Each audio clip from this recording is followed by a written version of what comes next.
Joe comes out there sometimes from Ohio. He runs stuff. He probably makes a bag out there. Yeah, I see the past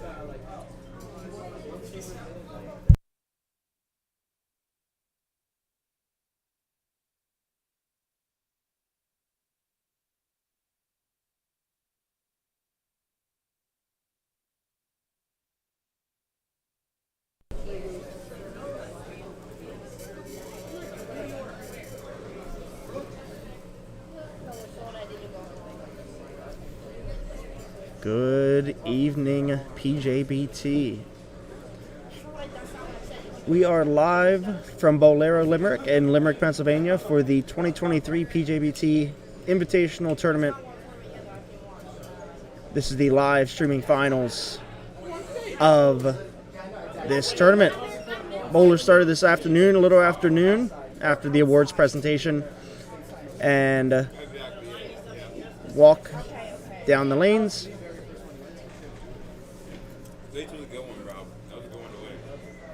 After 6 games of qualifying, they made it to a cut and then bowled 3 elimination games before making it to the top 10 finals for handicap and scratch. What do you get to? Third or second, fourth? At this point, just waiting up on the final pair of lanes to be oiled before we toss it over to Matt for our finalist introductions. We will be using lanes 41 through 48 for these finals. Our live stream will be focused in on 43 through 46, but we'll be sure to give some updates on the scores on 41, 42, 47, and 48. We'll go over more of the details of the final structure here after we hear about our finalists.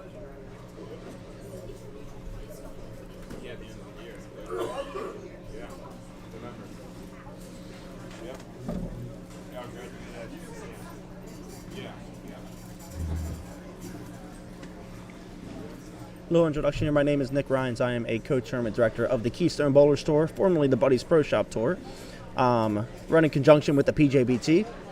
We offer adult tournaments, about 6 to 7 per season, in the Pennsylvania area. More information on our tournaments are on Facebook and also on the PJBT page. All right, looks like we are about ready, so we're going to send it down the mat.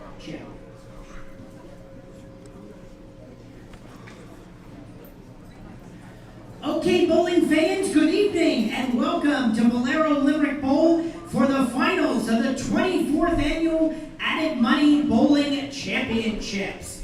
It is now time to introduce our top 10 bowlers remaining who will be competing tonight to be enshrined on the banner behind us from past champions of this event. Time to introduce the Scratch Division Top 10. Our number 10 seed from York, PA, Mary Beth Baker. Our number 9 seed from Penfield, York, Brink. Our number 8 seed from Forest Hill, Maryland, Logan Chappell. Our number 7 seed from Dundalk, Maryland, Ryan Schultz. Our number 6 seed from Bangor, PA, Aaron Heckman. Our number 5 seed from Nottingham, Maryland, Jacob Boxty. Our number 4 seed from Mount Penn, PA, Aiden Davis. Our number 3 seed from Lebanon, PA, Darren Zombro III. And the top 2 bowlers getting a bye to the semifinals. Our number 2 seed from Cherry Hill, New Jersey, Micah Voorhees. And our top seed at plus 184 for 9 games from Jackson, New Jersey, Daniel Robertson.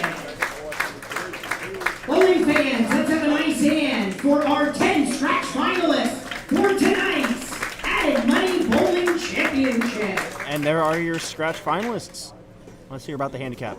All right, now it is time to introduce our 10 handicap finalists. Our number 10 seed from Greeley, PA, Liana Lucchese. Our number 9 seed from York, PA, Danny Klein. Our number 8 seed, also from York, PA, Evan Hawkins. Our number 7 seed from Harrisburg, PA, Sydney Kleckner. Our number 6 seed from Millsboro, Delaware, Ryan Lang. That'd be about par for the course, though. Yep. Our number 5 seed from Pocono Summit, PA, Allison Stakowitz. Our number 4 seed from Bloomsburg, PA, Trista Coker. Our number 3 seed from Freeland, PA, Ethan Yannick. And our top 2 seeds getting a bye to the semifinals. Our number 2 seed from Harrisburg, PA, Gannon Lindemuth. And our top seed at plus 137 for 9 games from Brooklyn, New York, Nolan Rendisi. Bowling fans, let's have a nice hand for our 10 handicap finalists for tonight's Added Money Bowling Championship. Go ahead. Right, we That's will all begin right. practice for the first We round. we don't have to listen to Matt. So we want to welcome everybody here to Bowlero Limerick Bowl. Once we let Matt get his spiel out, we are in the top 10 finals for the Added Money Invitational for the 24th season of the PJBT. Old Skip Moyer back here on YouTube with you. Nick Rhines here to my left, possibly your right, depending on how you're looking at the camera. What an eventful weekend. Love this weekend. Every year I look forward to it. Block it off on the calendar. It's already blocked off for next year. So. Yeah, we had a record amount of adult juniors yesterday. 110 teams, I think 110 bowlers total, I think we had yesterday.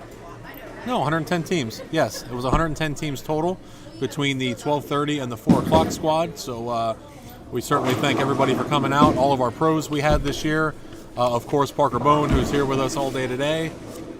Let's see, who do we have? Parker Bone, Bill O'Neill, Kevin McCune, Ryan Schaefer, Kerry Smith, and Anthony Pepe, all coming out to joining us, and also our local pros who came to bowl with us for the 9 a.m. 9-pin no tap. We want to thank them for their time, also for donating that to us. So, what do we got going on here today? So, at this point, all the finalists you're about to see, this is going to be their 10th game of the day. I mean, of course, add that on to pretty much almost everyone here bowled yesterday as well. So this is capping off a lot of bowling for these finalists. All bowlers today bowled 6 games of qualifying across 12 lanes. They bowled on the 2023 PBA Anthony 43-foot oil pattern, just under 3-1 on the ratio, 31.75 milliliters of oil. Scores seemed fair for the pattern. A couple big ones out there. Saw a couple 270s. Very, very level. You had, like you said, you had your guys that popped out, some bigger scores, and then some people shot 230, some people shot 130. I mean, it's just a lot of bit of a roller coaster, just trying to hit the pattern. But I mean, if you had the ball and the line, I mean, you had it. Right. So after those 6 games of qualifying, we did have a cut. It was to the top 28, I believe, in each division. Correct. After that, it was an eliminator type finals where after each game we would cut down to a smaller number of bowlers with the previous qualifying scores carrying over. Certainly a unique format. Yeah, 28 went to 20, and then 20 went to 15, and then 15 went to 10. Everybody bowled 1 game, and then the winner, the top however many moved on after that. So go ahead, take us into the finals here. Give us our format. Yep, so seeds 1 and 2 in each division do have a bye all the way into the semifinals. So I believe that is 2 matches off. Oh, Matt would like to say a word. All Area bowling fans, while our bowlers are practicing, just an update on the format for the Invitational Championship. Matt's going to tell you about it. We have 10 bowlers remaining in each division. Our top 2 bowlers will receive a bye to the semifinal. So they are guaranteed to finish no worse than 4th. Nick, why are we even here? Tournament. Seeds 3 through 10 will be matched up into 2 groups. We have Group A and Group B. A and B are determined by their seeding. So Group A is all the odd seeds, 3, 5, 7, and 9. The even seeds are Group B, 4, 6, 8, and 10. You will see Group A here on the live stream on the middle 2 pairs, and the men will be updating Group B's activity right to the left and right in the matchups. The groups each bowl basically has a winner. Whenever. So the 4 bowlers will bowl 1 game, the top 2 scores will advance, they'll switch pairs, and then those 2 bowlers in game 2 will bowl each other to win the group. Once we have a group winner from each side based on their seeds, they will rejoin seeds 1 and 2 for a 1-game semifinal and then a final match. So 4 games for the finals this evening. Matt, I couldn't have said it any better. I'm glad we have him. Yeah, you wouldn't have said it any better because he jumped right in there on you. So He did give me a chance. So just in case, because we're still kind of playing with the mics here. We're getting our feet wet, getting back here on YouTube. Over in the scratch division, Daniel Robertson and Micah Voorhees both have buys. They were pretty steady all day. They were up in the low to mid 2s.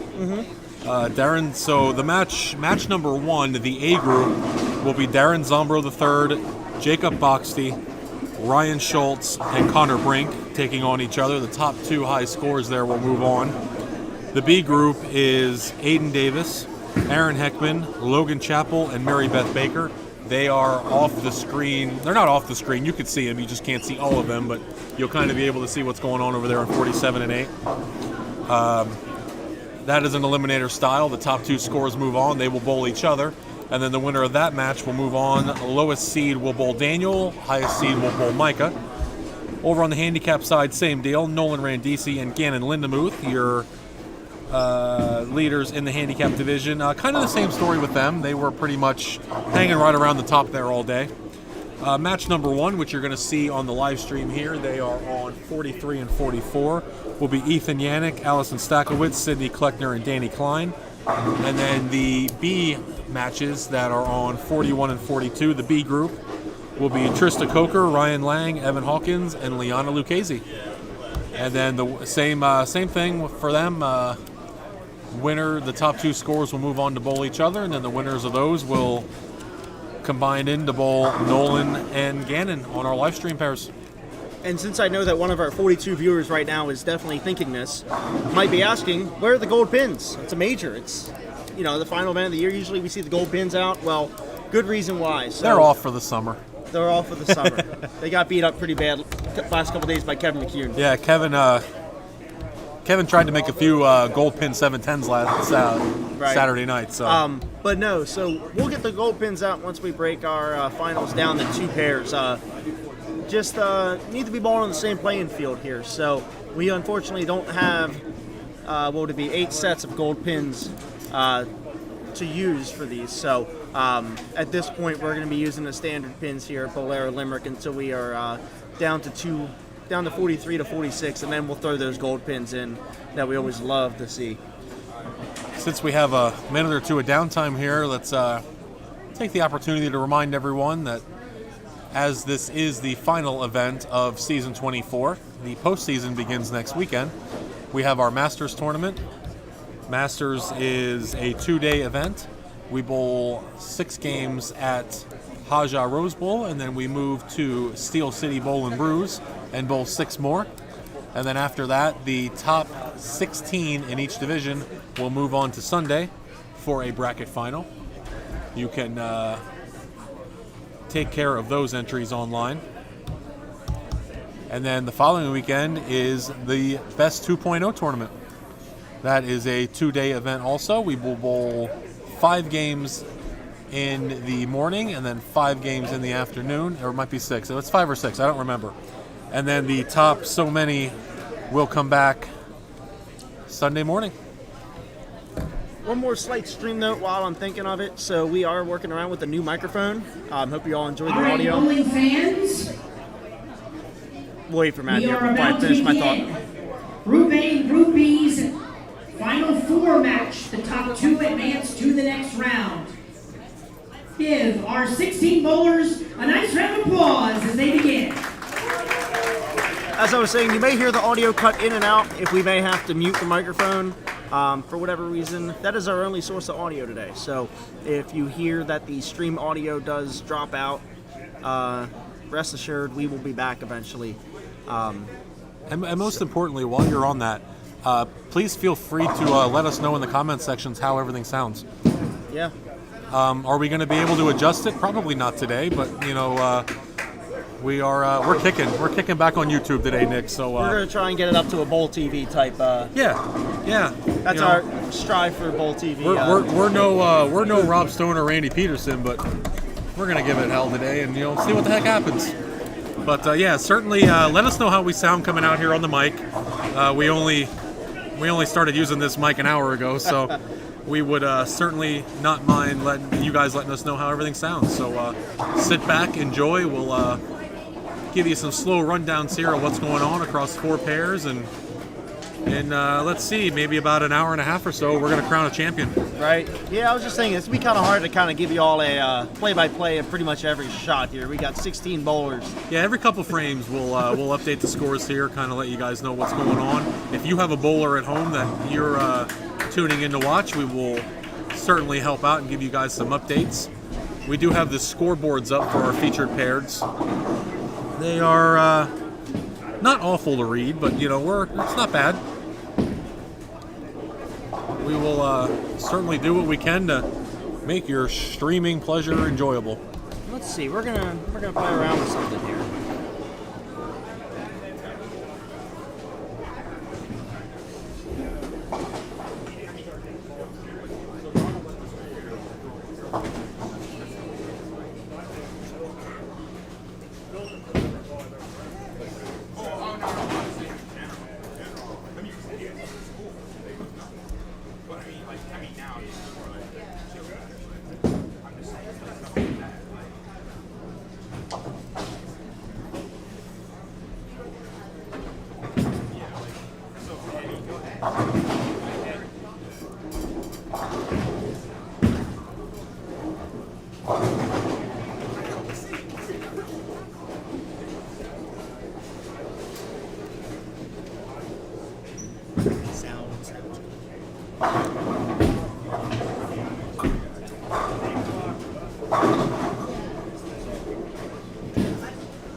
All right, so Josh stepped away for a minute here. As I said, we're working around with some new software here. So let's see, we got 53 viewers right now tuning in from wherever you may be. Let us know where you're watching from. Let us know who you're rooting on. Your chats will show up on the screen. So go ahead and feel free to share your support. Let us know who you're rooting on. Again, if you have anybody you want to know, looks like we do have Ryan, Liana, Aaron, Mary Beth, Aiden, Logan, Tristan, I believe it is. Trista, sorry, and Evan, all bowling on the side lanes. So we can certainly provide updates on their scores. Isabella, so the top 2 in each division do have a 2-round bye. So it's going to be this match, one more match after that, and then you'll see our 1 and 2 seeds hop in.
Thank you, Christy and Karen, for letting us know everything sounds good. Thanks for tuning in.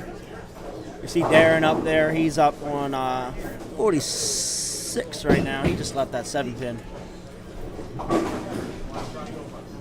Right now he's sitting at 29 in the second. Everyone I know is on 47-48 except for Allison. Good luck, everyone. Thank you. What the Heckman 300. Let's go ahead and give an update on 47 and 48. Since you bring that up, we're about 3 frames in over there. Aaron Heckman up now on 47. He's working off a double 8 spare. He just left a 10-pin. He's at 67 in the third. Mary Beth Baker, 8 spare, 9 spare, 8-1. She's sitting at 46 in the third. Aiden Davis, he's on front 3, getting ready to work on his 4th frame on 48. And Logan Chappell, he's on a strike, 9 spare, 8 spare, sitting at 38 in the second.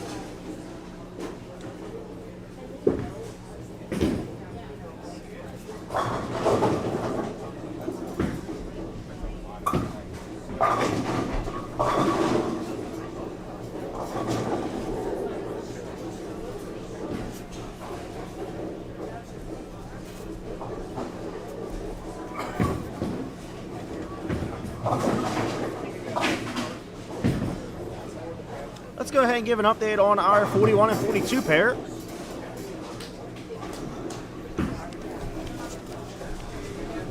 We have Ryan Lang. He is on 45 in the third. 8 spare, 7-1, strike 8 spare. He's now up on 42.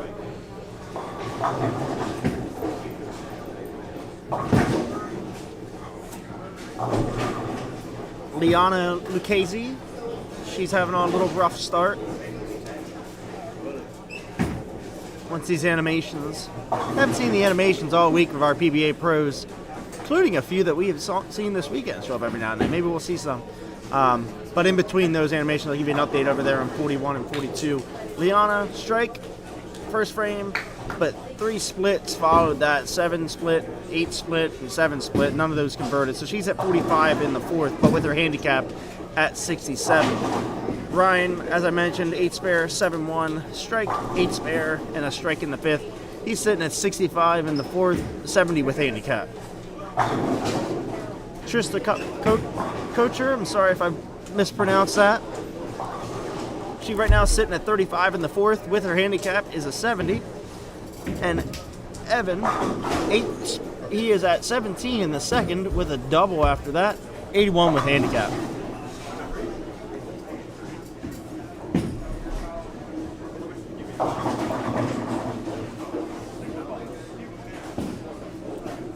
Give me the box. Give me the box. Oh.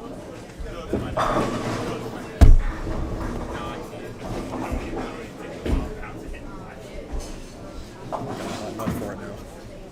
You what? I want to get it permanent. What color? I'm green.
Alright, we're getting midway through these matches. Just provide a quick update on those side matches. Once we get in the ninth frame, we'll give a little bit more updates.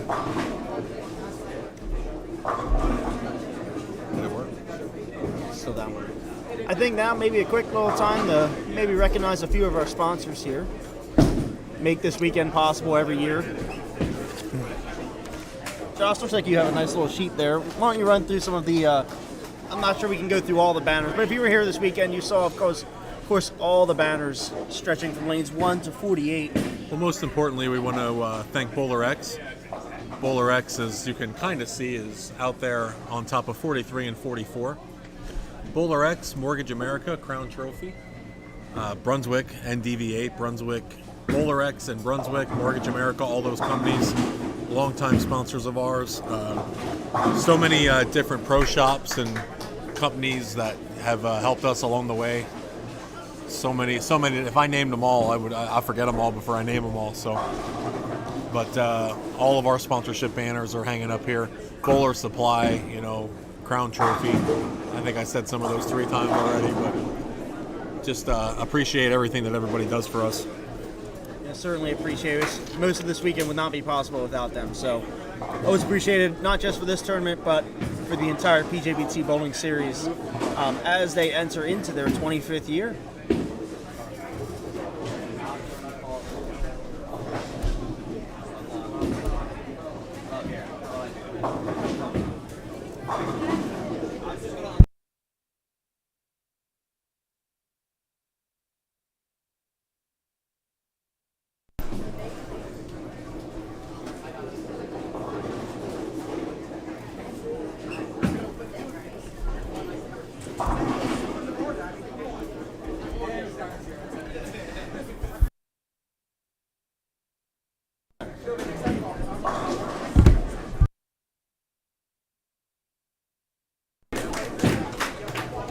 What did we miss?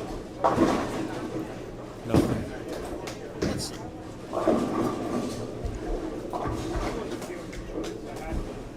All right, on our feature pair up front here in the handicap division, we have Darren Zombro III has 159 in the 8th. Jacob Boxty 154 in the 8th. Ryan Schultz has 161 and Connor 121. So Connor's going to need to pick up a little steam here if he wants to get back in. But other than that, Darren just left the 4-6, so that is going to possibly, that's going to open the door for Ryan to climb back in.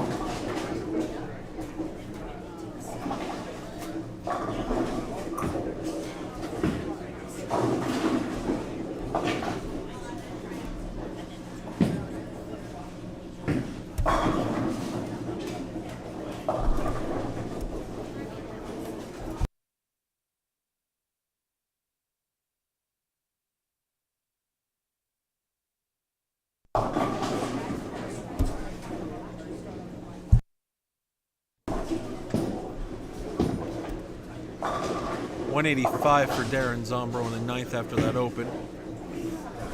Ryan did go through the face, leaves the 2-4 or 3-6. So let's see who's in trouble right now. On our 43 to 44. Looks like Ethan's pretty much a sure shot in right now at 214 in the 8th. And honestly, at this point, the other spots up for grabs right now. Danny does have a slight lead, but a spare from Sydney here would make that very close. So certainly watching with 2 frames left on 43 and 44.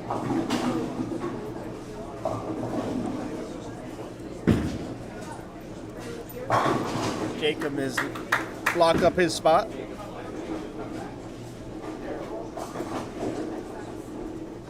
Let's see. Walter Ray just do a strike up there too.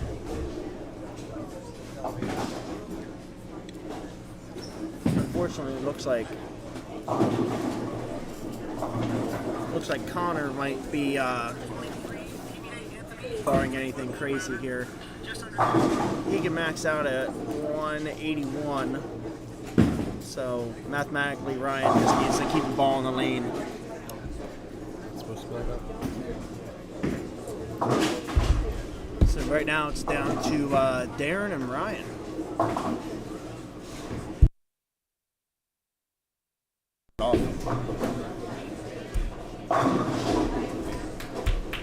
don't see a reason to have it. They can see it on YouTube. Yeah.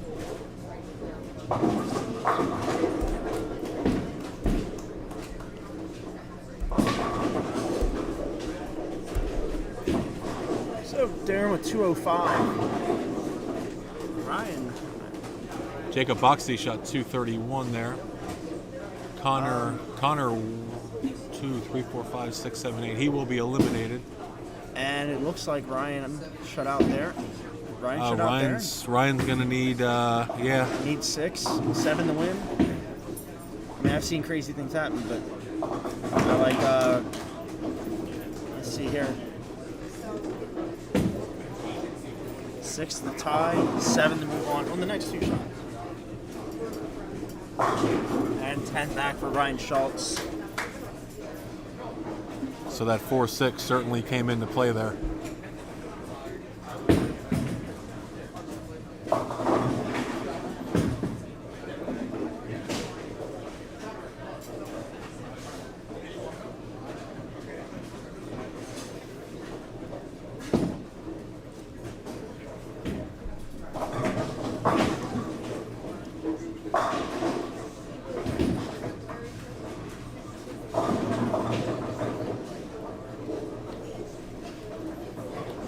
So that takes our 3 and 8 seeds out of the scratch division so far.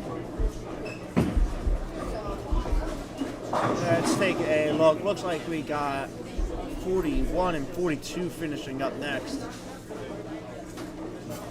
Ryan Lang finished with 173. He appears to be safe at this point, as he is already locked up, being ahead of Liana.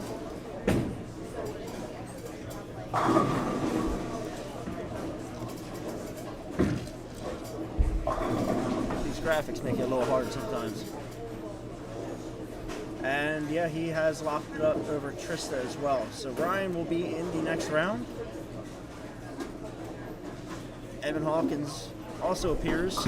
So it looks like Ryan and Evan are two advancers from the group on 41 and 42. Yep. Just need to. Evans just needs some good count. Big double there for Evan in the third and the fourth. Yeah. That made the difference. Yeah, certainly. Some spare troubles. Yeah, 2 good frames there, though. It's going to put him where he needs to be. I'm not sure how these scores add up. So let's see. 171. Well, yeah, let's see. Ryan at 173. Trista 171. So yeah, Evan really just keep it on lane here. Good count on this next shot. Yeah, it looks like it'll be Ryan Lang and Evan Hawkins. Let's see. We have a question about Sydney. Let's see. Yeah, let's take a look at that match. They're getting into the 10th there. Let's check in. Allison is at 167 with 1 shot to go. Looks like Sydney, it's a pretty good race over here on 43 and 44 right now. It looks like 1 bowler's in and 3 bowlers. It depends on what their 10th is. Right. Allison Stakowicz, strong finish on her 9th and 10th. 2 strikes and a spare on her 9th and 10th. Let's see what that puts her at. Evan Hawkins with an 8 on his first shot puts him at 182 already, so it will definitely be Ryan Lang and Evan Hawkins coming out of the B group. Evan's spare shot there makes his spare. Good shot there. Allison 187. Ethan 242. Yeah, Ethan will move on, and Danny and Sydney here. Danny needs a mark. Yeah, and so does she's gonna. Sydney has the advantage, but she's gonna have to match her.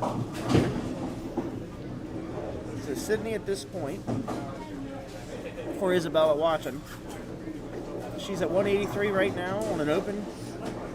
Allison has 187. So Sydney will need, if my math is correct, if Danny 5 pins. If Danny marks here, doesn't matter. No. She has to mark. Oh yeah, Danny can mark as well. Yes.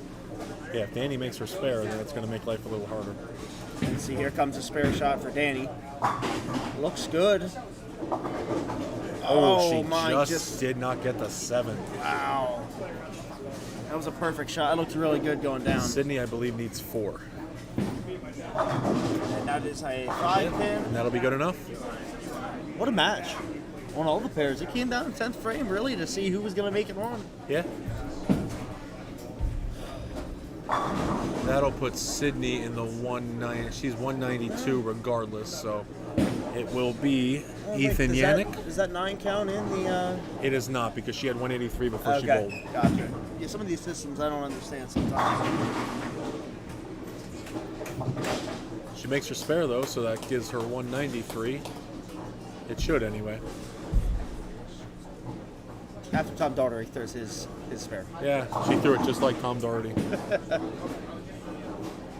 Should say 193 up there. No, it did not score it yet, but That's going to be confusing.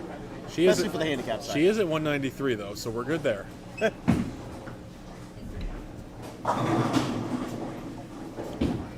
Her shot to finish up.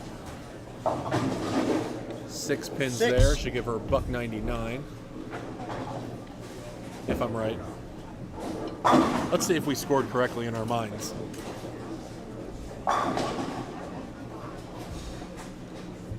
$1.99 Plus tax. plus tax. All right, so Sydney and Ethan are your 2 advancers from 43 and 44. Let's go ahead and shift over to 47 and 48. They just wrapped up here. We were a little behind there, but Yep. appears Mary Beth Baker And Aiden Davis. Davis are your advancers over there. Mary Beth 210, Aiden Davis 187. Aaron Heckman. They will move on to face Jacob Boxty and Ryan Schultz, and then those 2 winners will move on to face our 1 and 2 seeds. Aaron Heckman 166, Logan Chappell 154. And it looks like we got Parker Brown out there. He's been with us all weekend, gracious supporter. always a great friend to have here at the championship weekend. Always great to see him here and helping out with many of the awards presentations this weekend, including to a lot of these finalists. A lot of these finalists didn't receive their awards this morning. If you missed that, the live stream is still posted on the PJBT YouTube page. You can always go back, rewatch it. It'll be there forever as long as YouTube is still around. Longer than us. Longer than us. So always fun to go back and watch those. Watch your friends and family. Who knows? Maybe we'll start making TikToks. Yeah, next week on the PJBT live on TikTok. Yeah. Anyway. 3-minute zoom in shots. All right, Matt is getting ready to hand out our scholarships and our awards, and once that is complete, we'll get the monitor set up, we'll get practice going, and we will start our second round. And I think we might have a guest here once we get started with match 2. Are you hanging out with me for a little while, or? I am. All right, I don't want to upset the honey, so you can tell her it was me. I don't care. We'll get at least one more out of you.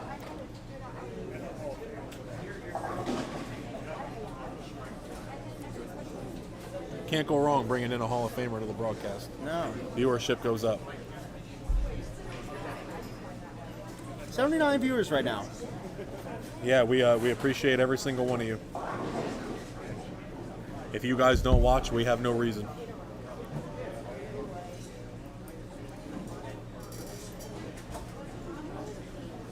Good time to mention, go ahead and share the link.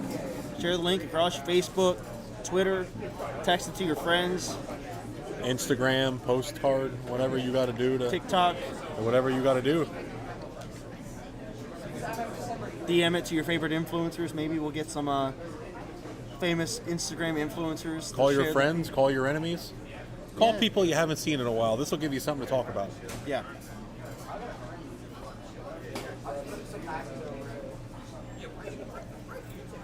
And while you're at it, subscribe to the PJBT YouTube channel as well. That's probably the most important thing. You can always get your notifications as we shift back to using YouTube as our streaming platform. YouTube is really good if you download the app on your smartphone. You can hit the bell on the PJBT page and turn on all your notifications. You'll get notified every time the PJBT goes live. Any day and any time. Could be the middle of the night. It could be, but you never want to miss it. So, all right, we're going to set down to Matt and Parker to give out our awards. Okay, bowling fans, that concludes Game 1 of our finals. I am joined by the PBA Hall of Famer Parker Bone III to hand out awards. So we'll start with our 10th place finisher in the scratch division officially, getting an $80 scholarship and award goes to Connor Brink. Connor Brink. Go ahead, Nick. I'll let you take it right in. Connor Brink. Well, you think you know what you're about to say? Congratulations. I've been around once. I've been around once or twice. Finisher, also receiving an $80 scholarship and award, Logan Chappell. I'm not talking. Go ahead. I'm letting Matt take it. Logan Chappell, our 9th place finisher. Nice bowling. 8th place finisher, an $80 scholarship and award goes to Aaron Heckman. Aaron Heckman, 8th place finisher today. Congratulations. And our 7th place finisher, getting an $80 scholarship and award goes to Darren Zombro III. And Darren Zombro III. On the handicap Our side, 7th place our 10th finisher. place finisher getting an $80 scholarship goes to Liana Lucchese. Liana Lucchese, our 10th place finisher. Good day for her, snuck in there at the end. 9th place finisher getting an $80 scholarship and award goes to Danny Klein. Danny Klein, 9th place finisher. 8th place finisher getting an $80 scholarship and award goes to Allison Stakowitz. Allison Stakowitz, 8th place finish. Do you want me to move the tables to get people out of the way?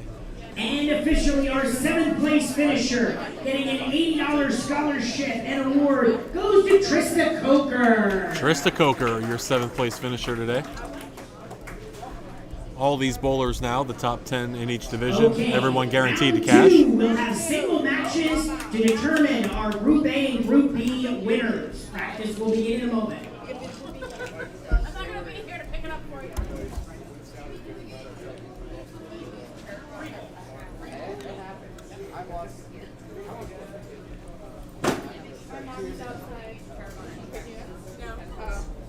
No, she's giving me money to get a bowling pin.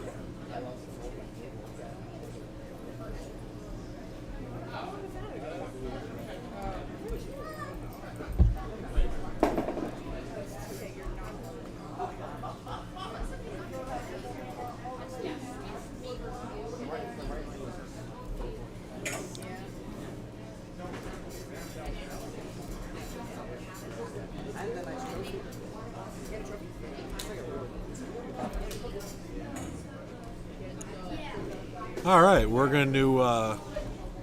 Okay, finalists in round 2, you may begin your practice on 41 and 48. Each bowler will get 3 balls on each lane here practice. Everybody will practice. The handicap side will move to 45 and 46. Scratch division.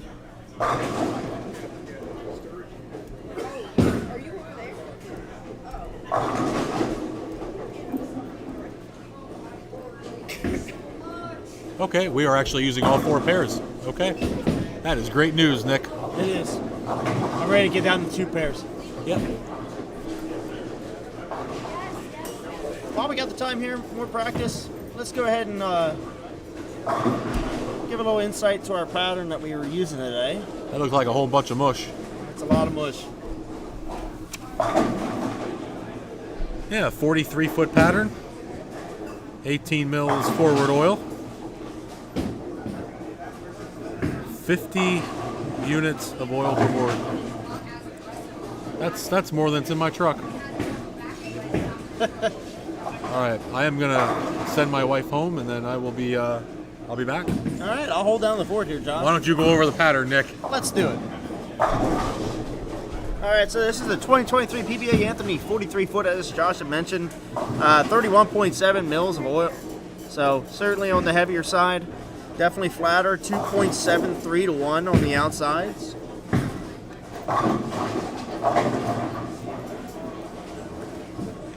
Always like to make them a little tricky for championship weekend, of course.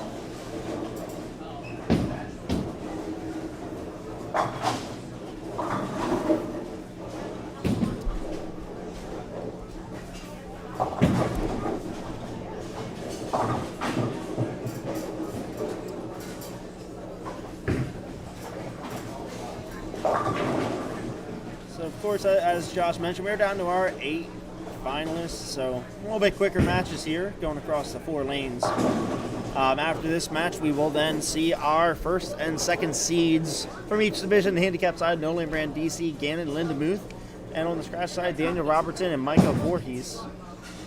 They will both join in here. Of course, you always want to have some added benefit of, after 9 games of qualifying, being in the top seed out of a significant amount of bowlers, that advantage is always well earned. I've certainly bowled many of tournaments where the 1 seed doesn't get any of that advantage, getting knocked out in the first round. That's always tough.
Person takes 2 shots, 1 shot, and then 2 shots. Yes.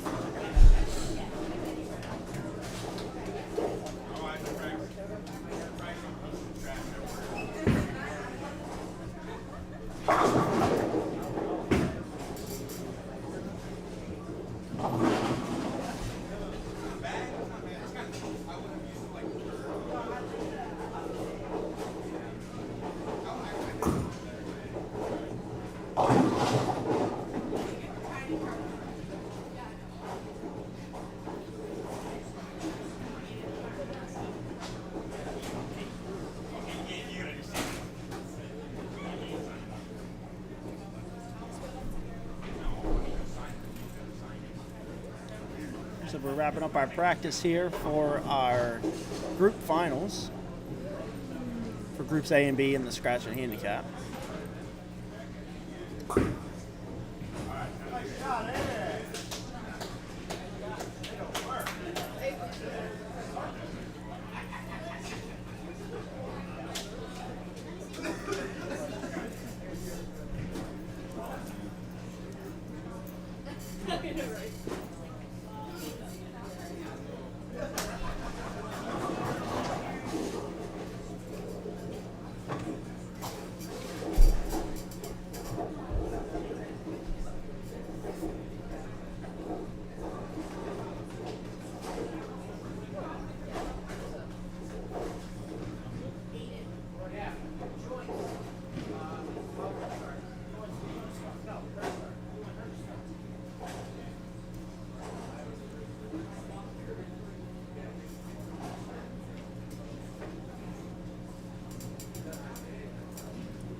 So this time on our feature pair for this finals, we do have Aiden Davis versus Mary Beth Baker.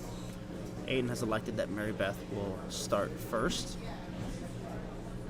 I believe they're going to have to switch those arrows around.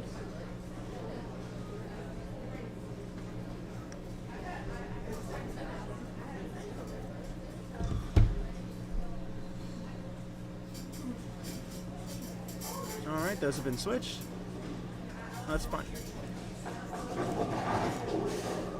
Ryan has the decision over here. I believe Ryan's elected to go first, so he will start on lane 45.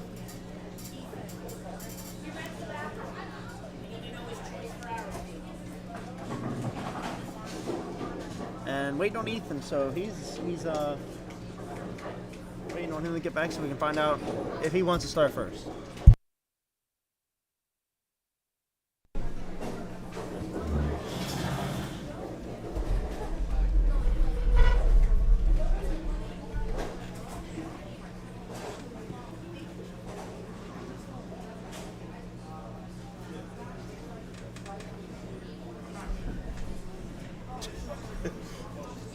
I can't say I've seen it before, but our tournament director went into the bathroom to ask one of our finalists to if they wanted to start first. Okay, bowling fans, time. Our second game of the finals. Off to the left, we have Jacob Boxty, higher seat, taking on Ryan Schultz. Ryan will start the match on 41. Here on live stream, we have Aiden Davis taking on Mary Beth Baker. Aiden has elected to have Mary Beth start the match. On the handicap side, we have Ryan Lang, higher seat, taking on Evan Hawkins. Handicaps are in. Ryan is elected to start on 45. Just off to your right on 47, we have Ethan Yannick taking on Sydney Kleckner. Ethan has elected to start the match on 47. Our starting bowler will bowl one frame and will bowl tournament style for this round. Let's have a nice hand as we determine our Group A and B champions. All right, Nick. We got a match going down here.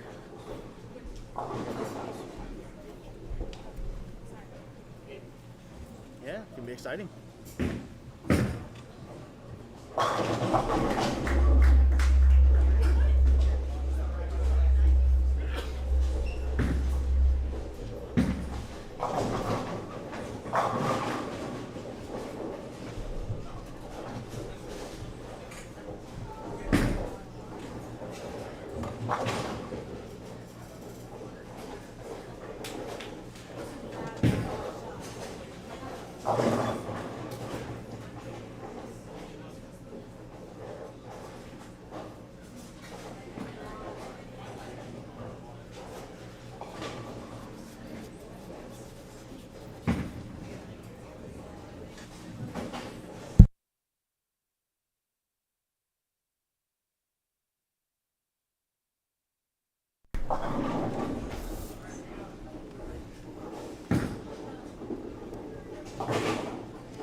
All right, we are off.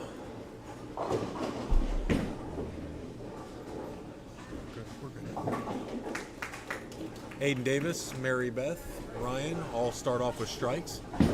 Boxty, 8 spare. Over on the handicap side, Evan Hawkins starts off with a spare. Ryan Lang also starts off with his spare. Sydney with a strike. Ethan left a 9 count on the first ball and missed his spare. We are going to try to get a special guest in here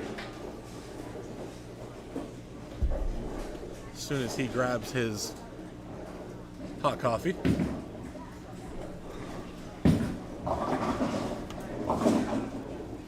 We would like to bring in our special guest for the weekend, Mr. Parker Bone III. Parker, welcome. How are you, gentlemen? We are we're doing well. We are we're hanging out on YouTube, just pulling some bowling. I see that. It's an awesome weekend. It's all coming to, I'll say, like every tournament, historic finish. Yes, definitely is. We had some pretty close matches there in the scratch and both handicap divisions there in that first round. Mm-hmm. Well, right before they started the formulation of the stepladder finals here, or the bracket finals, obviously they strip and re-oil the lanes, so everybody goes from bowling on what was somewhat broken down lanes to fresh out of the gate. And typically when you strip and re-oil lanes in the middle of the day for the second time, they're going to get a little bit tighter on the back end. So they go out there, and even though we're talking about the best bowlers for the event, the matches are a little bit close. As the lanes start to go through another transition stage again, they're going to tighten up, and then they're going to start to break down in the front. It's just a matter of how much hook or friction they're going to start to see on this 43-foot early entry pattern. What did you see the most success out there? Playing straighter, or what did you see? Bigger covers? What were the success? And they definitely wanted to have a little bit of a stronger ball. The bigger cover, something that was going to give you some teeth to get to it down lane. It's 43 feet in length. The guys with a lot of hand, obviously they were trying to use the urethane, but the urethane looked like it was a little bit lazy for most of them going through the pins there. One or two of them, especially your two-handers, that could really get on it. For them, the urethane was going to be completely, totally fine. As you can see right there with Aiden just going completely 10 back with the purple hammer. He started out with a triple already against Mary Beth. Exactly. But as the lanes, you want to keep your angles shut down pretty decently. And then as the lanes went through a little bit of a transition there, you can open up a little bit, but you still didn't want to just, get in and send it forever, because that wasn't going to come back and hit the head pin very frequently.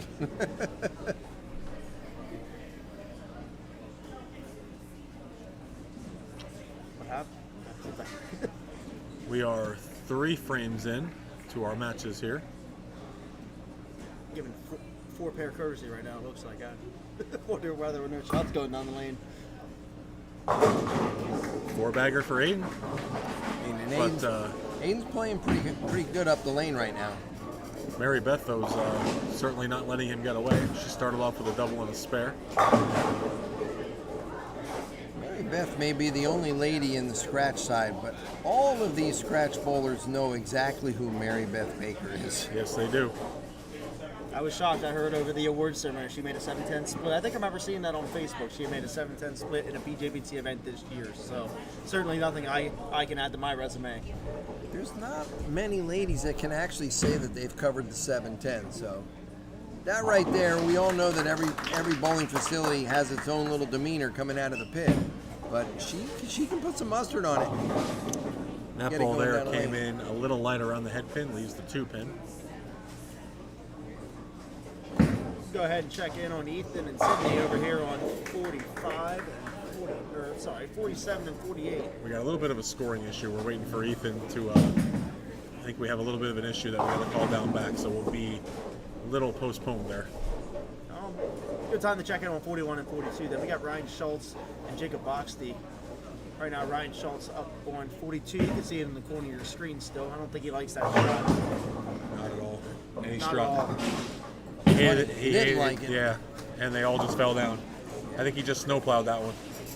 I think it was a lighter. I couldn't tell. But Looked like it was a little bit on the lighter side, light switcher, but two-hander gave up on it, and because he's probably square enough to the lane, The ball reads it on the back end, comes back and shakes them around, and that's a big thing as a bowler. You know, when I watch not just these kids, but even adult bowlers, when they shrug their head down and walk away before the ball goes through the pins, they have no idea what the ball actually did or where it picked up. So that feedback that they can get that really could be beneficial to them, they've just lost sight of that. So right now, even though he knows he got it either, I'm going to say probably outside of target down lane, he doesn't know exactly how far out he got it, that it actually came back. So now when he gets up there on the next shot, he's going to try to hit a different target, and the ball may break loose from the lane and go in another direction. Always want to pay attention to it. And I didn't see his shot here, but considering he left the 3-6, he probably came up a little bit high. Over adjustment, making sure he didn't throw it out again. Mary Beth just picked the 5 off the 9 there. Opening in the match there to fall behind a little bit, but yeah, she doesn't still need to give early. Aiden some extra pins. No, not at all. Still early, luckily though. But Aiden does not look like that. That train's going to slow down. No, not right at the present moment. Evan misses his spare. About a 50-pin lead halfway through for Evan with his handicap. Aiden comes up a tad high, leaves the 4. Looks like he got that one out a little bit quicker than the others. That one certainly picked up, and I think he's lucky to get left with that 4-pin. Boxley off a double leaves the 279. 379. Yeah. That would have been interesting for the left-hander there, 279. Yeah. It's not. You leaving the 379 is really not one I believe that you've left. No, I don't think so. At least not recently. Nope. Should be routine spare here for Aiden. Yep, looks like he will cover up nicely. Ethan now up for his spare. Aiden, wasn't it announced today officially? Aiden is the PJBT Bowler of the Year. Yes, for the 2nd year in a row. It's pretty outstanding right there. 7 titles this year, I believe 3 of those majors, 2 or 3 of those majors. 7 titles. Yep. In one season. 7 out of 32 events went to him. Can you? If you think about that, there are bowlers in any junior event and even out on tour that would love nothing more than to win a title. Yep. And he captured 7 of them in one season. Let's not also forget Daniel Robertson's 6 titles also. They actually went in, Aiden and Daniel tied with 6 titles, actually bowled each other in the finals of our 2 a.m. event of our final event of the year. Wow. Which pretty much, decided bowler of the year. Deciding factor. Yes. 7 titles for Aiden, along with the majors. He won the points title. A very good year for scholarship money. That young man's not going to have any issues getting his college career started financially. So Right. definitely the career path that he wants to be on. Well, both Aiden and Daniel are really, really great kids. Yes. Or fine young men, let's put it that way. They've got a great head on their shoulder. They're obviously established bowlers. And that all being said, could have nothing but the best for both of them there as a solid foundation for a future built. Good representation for us here at the PJBT and bowling in general. Yes. 2 young men that you would definitely have no problem sending somewhere to send some good word out. So And we could see them head-to-head in the finals. we could very well see a rematch, and it would be only fitting that the 2 bowlers who have just been very dominant this year would bowl each other in our final match of the Invitational. Let's go ahead, since we got a question in the chat real quick. Yes, score she was fixed out over there on 47-48. Right now, Sydney has 104 with her handicap calculated in the 4th. She's working off a strike in the 4th. Ethan, who she's going head-to-head against. Ethan just left an 8 count. He's on 3 opens to start this match. So 3 opens with he's got the 4-8 up there right now. Sydney has the early lead over Ethan. We'll provide more updates. That'll be our last match, just given that score sheet that we had. Ethan is the 3 seed, Ryan the 6 seed, Sydney the 7, and Evan the 8 seed. So the 6, 7, and 8 seed making it all the way here to the quarterfinal. And unfortunately, Ethan missed both of those. Evan did not make his spare there, but unfortunately for Ryan, he is not doing anything to. After the double there in the second and the third, he went open, open, strike, open. So Pretty comfortable lead right now for Evan. yes, a comfortable lead, but Ryan's not out of it yet. I mean, there is still some room there, but he's going to have to produce that lead himself. 2 pin. So, and by the look on his face and the comments, he does not have any positive vibes coming out there. So, Well, he's getting a little bit frustrated because he got 9, but you know the great thing there that he has to look at, he didn't leave a split that time. correct. Got a 1 pin Makeables. spare. Yeah, he's got a makeable. So if he can give himself a strike here in the 9th, he still gives himself an opportunity to still walk away winning this match. Big difference there between 180 and 130. Make those spares. Yeah, Yes. his 7th frame there looked a little rushed on his split. He left the 6-8.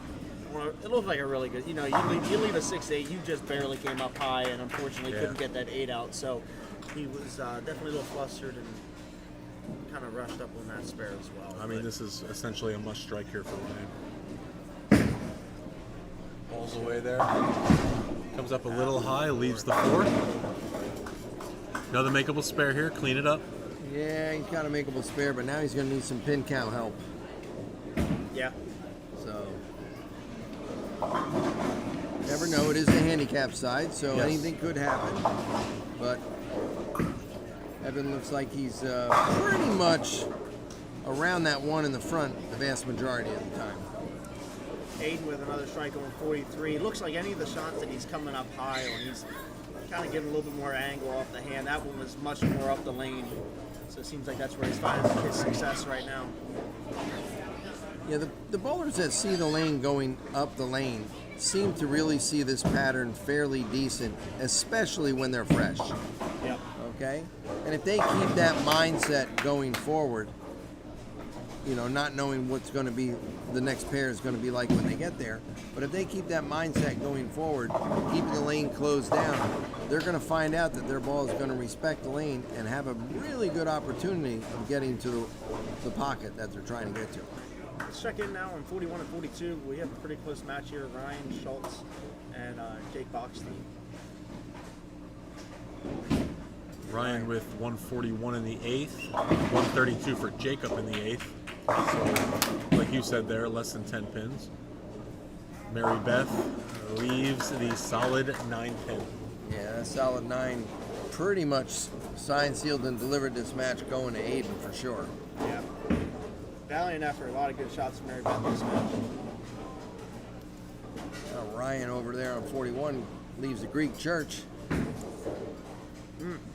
I don't want to say mission impossible, but let's face it, you don't see that one made very often. Let's see. We do have it on our stream here. You can see it. You can't see all of Ryan throwing it.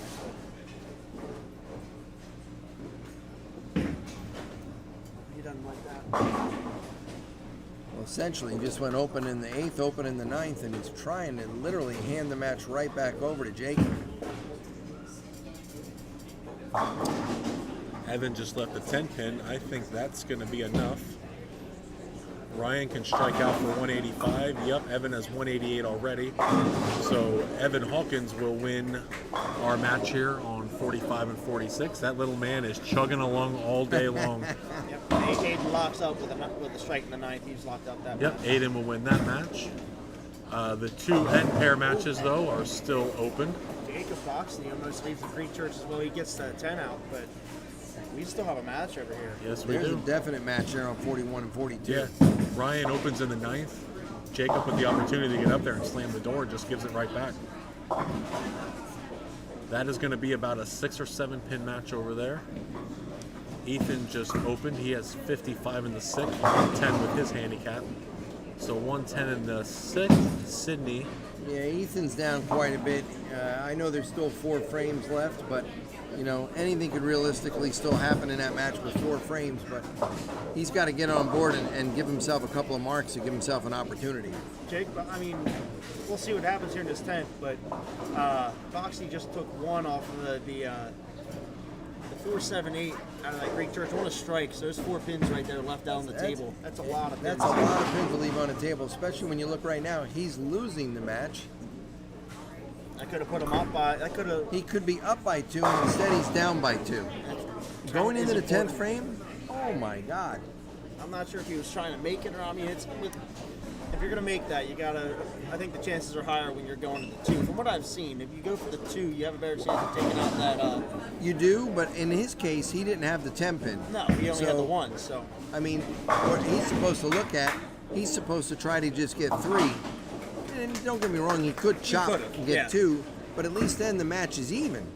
Now he finds himself at a 2-pin deficit, so no matter what he does here in the 10th, Ryan can get up in the 10th frame and strike out and win the game. He did throw a really good shot there on that first shot. Yeah, so Jacob now up for his second ball here. He strikes here. I mean, that's huge, considering the way this match has been going. Ryan, though, did have a double in the 6th and 7th, didn't throw it too well in the 8th and 9th, but will walk up on the right lane with the opportunity to. It doesn't matter. Jacob cannot shut him out. So. And he decided to have the ball in hand right here to have a chance to shut out and be able to throw his 10th first. Jacob comes up a tad high, leaves the 6. Look at Jacob's game right there. Now he just went high for a 6-pin. Regardless whether he makes this or misses it, Ryan would have needed a double. Now essentially Ryan needs Goodwood Mark. Maintains winning. You always hear in league, you always, get the count. You want to be that, I'm not saying anything about what his intentions were. Again, we all can miss. We're not perfect, but it's always important. Especially on those strikes, get your count. We've lost matches by 1 pin before in our leagues and all that. You can Everybody has, and that's why sport is so crazy at times. Let's see, Ryan Schultz here up on 42. He needs this one. Lights it. 10 back. No, ringing 10. He left a ringing 10 there. 10. That's my bad. Nothing touched that ball. It's all good though. He has to make the spare, and then he's going to need 9. My broadcast career may not go far after that one. We'll let you slide. You're not the first gentleman in the broadcast booth to make a mistake. Let's scoot over here to 47. Here comes Ryan for his spare attempt. He makes his spare, so he will need 9 to win. Sydney makes her spare in the 8th. That gives her 166 through 8. Ethan Yannick with 110 through 7. She's got a 26-pin lead right now. Yeah, that is a 1-pin match also handicap-wise. Ethan giving 1 pin to Sydney, so that is essentially a scratch match. So a 46-pin lead for Sydney. Here's our shot for Ryan. This tells everything here. 9 to tie. And he goes through the face and loses. And Jacob Boxty wins. Jacob wins that one. He should thank his lucky stars right there. You, as an opponent sitting on the bench, you do not plan for your opponent to get up and get 6 on the fill ball for you to win. Wow. What a turnaround. Unbelievable. Jacob Boxty, 166. Ryan Schultz, 164. I don't think that was a bad shot most of the way down the lane. Not at all. Jacob Boxty will move on. He will bowl Daniel Robertson in our semifinal. Aiden Davis will move on and bowl Micah Voorhees. Evan Hawkins, he will be moving on to face Nolan Randisi, and the winner of our Ethan and Sydney match will bowl Gannon Lindemuth. Well, gentlemen, I'm going to go scoot on out. I know I got some more awards to hand out there with Matt. And, we're going to see if we can't bring somebody in here, maybe that just bowled and get a little perspective. Okay, well you can do that. If not, then maybe I'll try to come back here during one of the other matches that are going on there. But until then, thanks a lot for having me. More importantly, for everybody that's listening out there, folks, if you've got a son or daughter or a friend, a small kid, even a teenager that has not bowled a PJBT event before, please reach out to them. We know the summertime is around the corner. It's right here in front of us. Let them practice a little bit, but they got to come out and support and participate in the PJBT series. There is no better junior event here in the state of Pennsylvania and some of the surrounding areas than the PJBT series. Thank you, Parker. We appreciate that. Parker Bone, everybody. Yep. Thank you, Parker. All right, back to our last handicap match.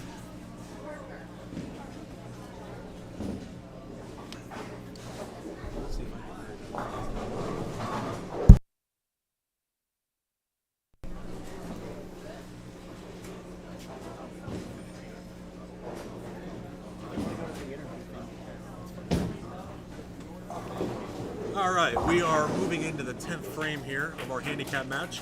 I want to welcome in here for a little quick comment here, Mary Beth Baker. Hi. How are you doing today? I'm doing good.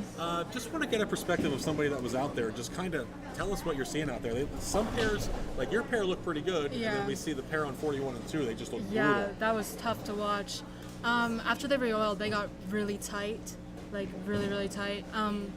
Our pair, I think it was tighter than, what pair is that, 47 and 48? Yes. I had to slow down everything. Like, I had to use slow ball speed. I had a pretty strong pearl ball, but I had to slow down everything. I think I was throwing like 15 miles per hour to try to get it to hook. It was, yeah. Did you, what you're seeing right here, is that kind of what you saw on the fresh when you guys started this morning? No, from the fresh, I was more right, and I had a more sanded ball. I had my DNA with 1,000 on it, and that's what kind of got me through like the fresh. But right now, I'm like at 25 with my really heavy pearl. Awesome. Well, unfortunately, it didn't go your way today, but It's okay. you put up a heck of an effort, though, and Yeah. congratulations on the Thank success this you. season. You had a heck of a season, I no mean- matter where you bowled. I know, it was pretty good this season. So, heading off to college? Yes. Okay, where are we going again? Duquesne. All right, great. Well, we wish you nothing but success there. Thank And, you. I'm sure we'll see you Masters. Yes, I'll Best. be there next week. Yep. All right, then we are looking forward to maybe chit-chatting again and seeing how the day Yeah, went. exactly. All right, thank you. Mary Beth Thank Baker, you. everyone.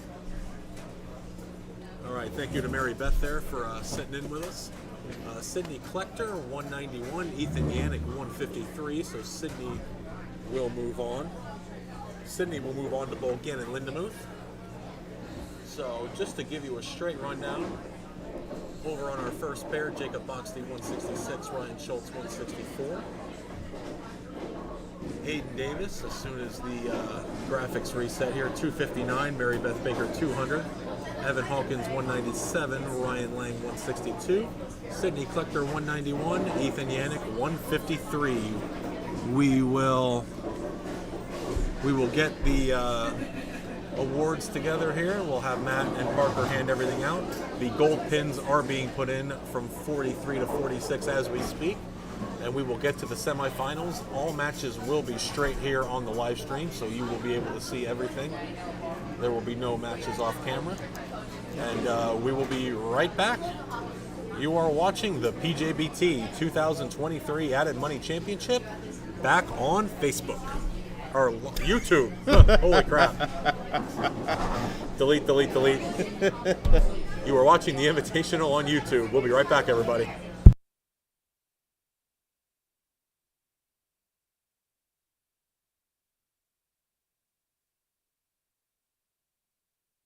Concludes our second round of the finals.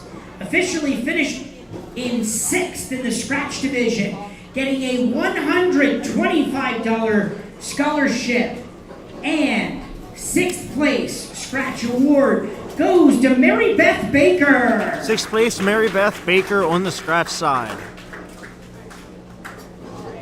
Nice bowler.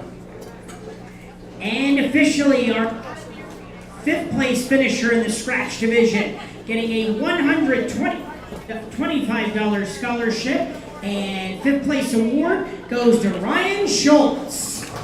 5th place scratch, Ryan Schultz.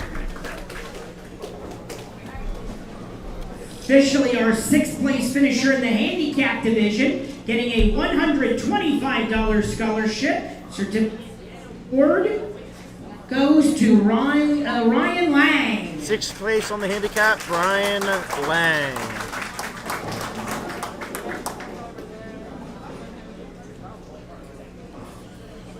And officially our 5th place finisher in the handicap division, getting a $125 scholarship certificate and award goes to Ethan Yannick. 5th place, Ethan Yannick.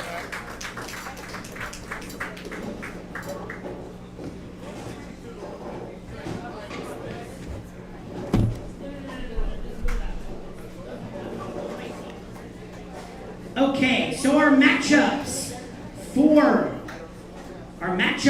the finals. The semifinal matches, which will be scratch division on 45 and 6, will be Daniel Robertson versus Jacob Boxty. The other semifinal will be Micah Voorhees, the second seed, versus Aiden Davis. For our handicap division, it'll be top seed Nolan Randisi taking on number 8 seed Evan Hawkins. And our number 2 seed, Gannon Lindemuth, taking on number 7 seed Sydney Kleckner. All right, gold pins are in. Let me just set you up and I'll let you begin practice.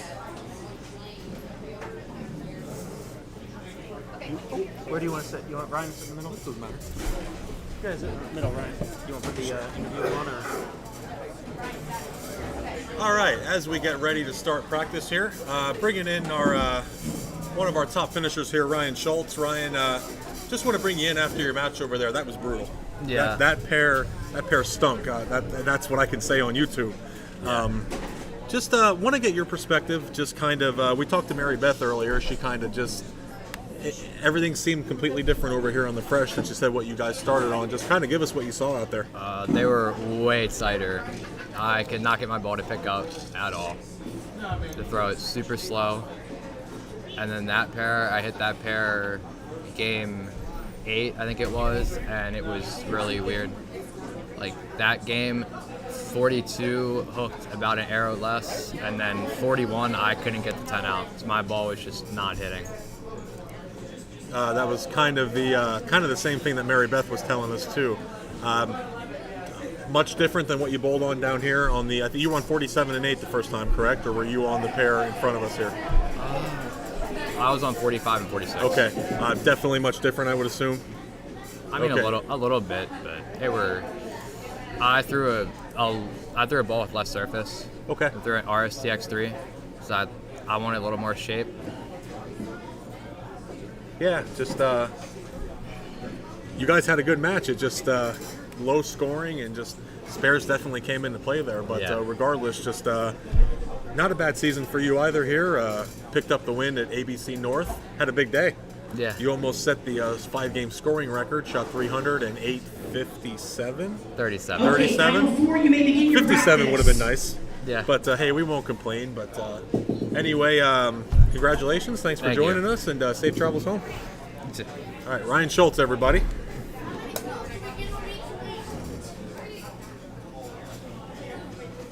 Want to thank Ryan there and Mary Beth for hopping in there, giving us some perspective. We see what's going on out there, but they can certainly tell us what actually, from what they saw and everything. So no complaints there. So let's find out here. So for everyone watching at home, looks like we now have 1, 2, 3. What do we got? We have 4.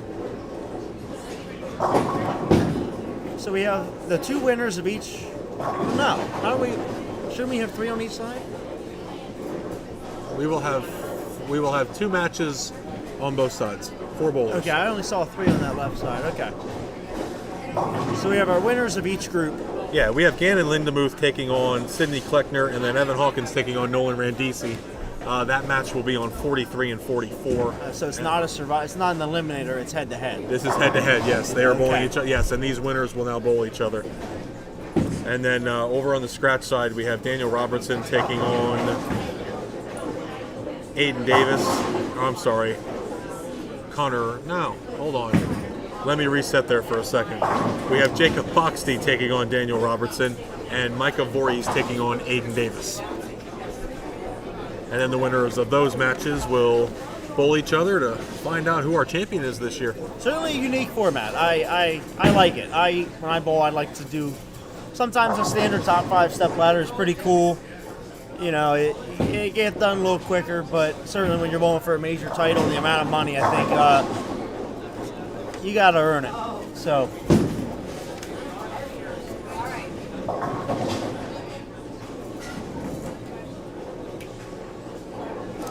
Danielle, happy to see now that we're going to get to see Sydney on our featured pairs. Unfortunately, we tried to see if there was a way we could get 41 to 48, but, on the live stream, I think it would have taken a few more computer cables, probably 50 more feet of cable, another video camera. That'd be great to have, I think. But Nick, the day that ESPN picks us up for our live stream coverage, then we'll talk. we have goals, but no, certainly it's certainly something I wish we could do. So, but we now have all of our finalists here on the live stream. Hopefully, at least at some point during the weekend, throughout our skins match, the adult junior qualifying, we hopefully you got to see yourself or a loved one on the live stream. It's always cool to be able to go back and see yourself afterwards. I know I can go back and watch some of. I think I might have made 1 or 2 PJBT shows in my career. It's always cool to go back and watch my old self go out and bowl a tournament. And see I always go back and watch me. Yeah. Yeah. I mean, they should just make a training video off of my form. Sometimes I don't want to watch it, but sometimes we go back and we check out the good, the bad, and the ugly. So, it'll be very good for one person today. Yeah. 2 people today. Two more games, and then that's it for us here. But it's going to be interesting till we get to those 2 games, or once we get through those 2. So we have some over here on the scratch side. We got some pretty big ballers. Yeah. We more than have enough talent. I mean, we have the 2 guys who led the way this year in titles. Jacob Boxty, Micah Voorhees, two of the premier bowlers out of New Jersey. Yeah, I believe Jake Boxty too. Even I've seen him. You know, he's out of the Baltimore area, and that's where me and my brother are from. And I believe he's bowled a few of the regionals, the PBA regionals, along with a lot of the other Maryland youth bowlers. And he's even bowled a lot of the adult events down there. He up against the adults, regional pros. He hits right up with them. Yeah. Fats TV there with a good point. Micah Aiden could be a PBA match someday. Both bowlers do have the talent to, I think, of what it would take one day to compete on the highest level. I always wonder. I haven't been, I look at the names on the banners.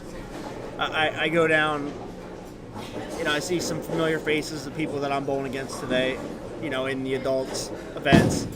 And I wonder sitting here, I haven't, I don't follow too much except for until we get to this weekend, but who are we seeing bowling today that will be on a PWBA show? Who's going to be bowling on FS1 for the next Queens or U.S. Open title? A good example, Carrie Smith won her first title in year 1 in the handicap division, and this year she joined us as our female professional Friday night and Saturday morning. So,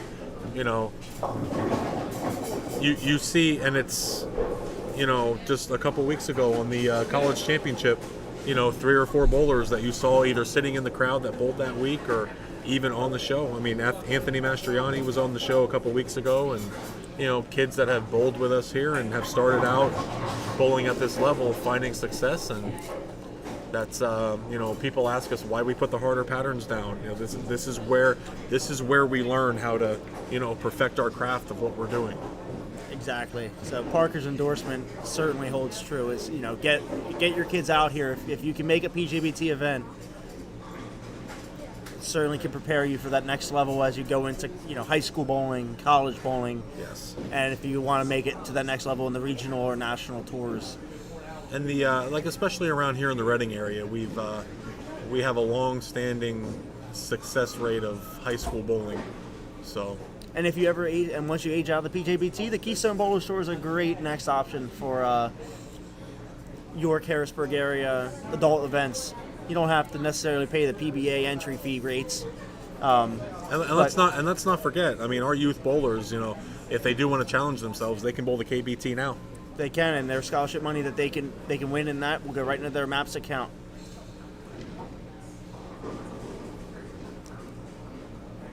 We are getting the rest of the names added in here. And then as soon as Matt gets everybody in here, we will be off and running.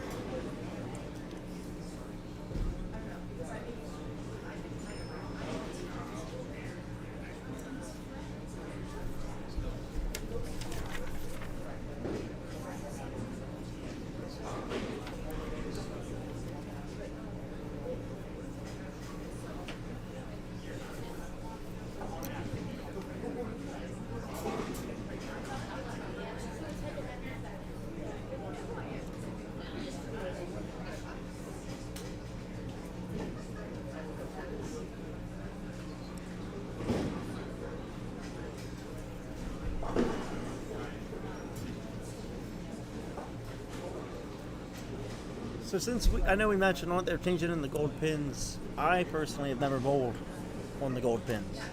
I should have had my equipment up, maybe taken an opportunity to go try it out. What are there any differences that you can land? The one thing I've heard is they're a little bit heavier. What can you land? They are a little heavier. I noticed maybe. Hold on a second. Let's go to Matt. Okay, bowling fans, time to begin our semifinal matches. On the scratch side, to your right, we have top seed Daniel Robertson taking on number 5 seed Jacob Boxty. And the other match, we have number 2 seed Micah Voorhees taking on number 4 seed Aiden Davis. The winners of these two matches will bowl on 43 and 4 for the title. On the handicap side, we have top seed Nolan Randisi taking on number 8 seed Evan Hawkins. The other match is number 2 seed Gannon Lindemuth taking on number 7 seed Sydney Kleckner. The winners of these two semifinal matches will bowl on 45 and 6 for the title. All right, bowling fans, let's have a nice hand for our semifinalists. Just to kind of finish the gold pin conversation there. I mean, I think the only real difference, maybe a little bit of carry. The pins are a little heavier. When you hit them, they are, do fly around the back there a little different. But I mean, I've never really seen a big struggle with them. Okay. Maybe just like I said, just maybe a couple, a little bit of a carry issue. But these kids are gonna. We could say anything we want, and these kids are gonna go out there and just make a fool out of us and show us that we don't know nothing. So Right. These kids are gonna go out and whack them. So Yeah, stand up a little bit here. I think we need some higher seats or maybe some grandstand seating here. get the bleachers out.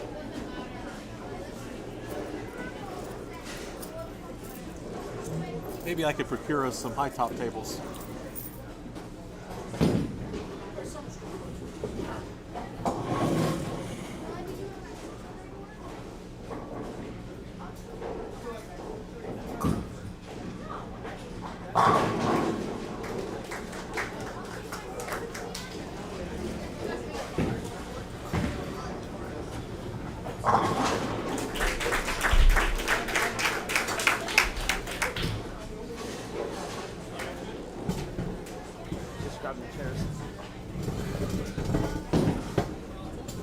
All right, now we're in business. Insta grandstand seating. I don't know why we didn't think of this sooner. I'm not sure either. We're rookies.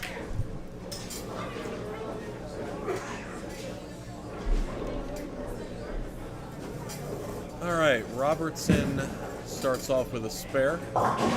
Voorhees comes up, goes through the face a little bit there, leaves the 3-pin. Jacob and Aiden both struck. Gannon misses his 10-pin. Evan went 5-3. Nolan with the spare. Sydney up now for her. They did have a warm-up pair, so certainly they were staying loose. Now, certainly that warm-up pair definitely would not have afforded them a good look at the conditions of what they're bowling on, since it's a little bit fresher. I'm not sure if they freshly oiled that warm-up pair, but regardless, it's... Which pair do you speak of? I'm not sure where they were warming up at, but... Oh, down there? If they were staying loose or not. They did not oil that pair, no. So, certainly different environment coming in here. Sometimes, on the... you watch a PBA telecast, sometimes you can see someone run the ladder a lot easier than somebody that comes in as the 1 or 2 seed. Sometimes you just have a better idea of how the lanes are playing if you've been in those prior matches. But we'll see. There's certainly a reason that the 1 and 2 seeds got to where they were.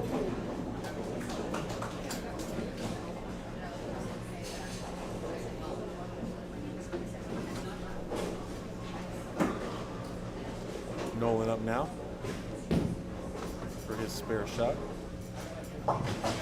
Yeah.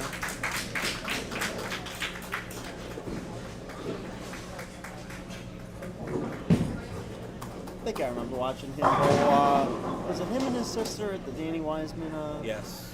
tournament? Head-to-head for the final, for the title. Nolan and his sister Alyssa both bowling today. Won the won a doubles tournament this year at the beginning of our season.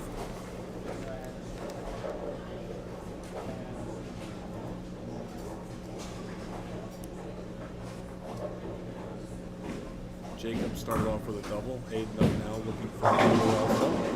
And he will get that double.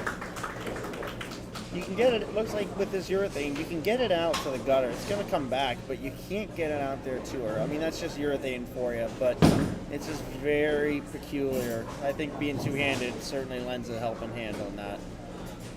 I think that for me, if I played that same line, I don't think I'd even get back and hit the two pin.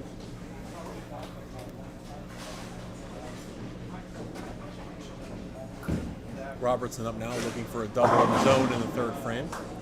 He will get that. Strikes of 20 so far.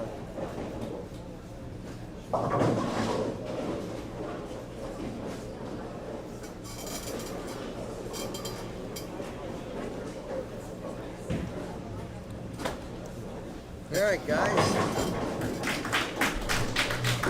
Parker Bone coming back in here to help us call some of these matches here. You know what's going to be interesting about this match when you sit here and watch? Daniel's bowling Jacob, the only left-hander that made the finals here. Jacob actually bowled on this same exact pair in the very first round.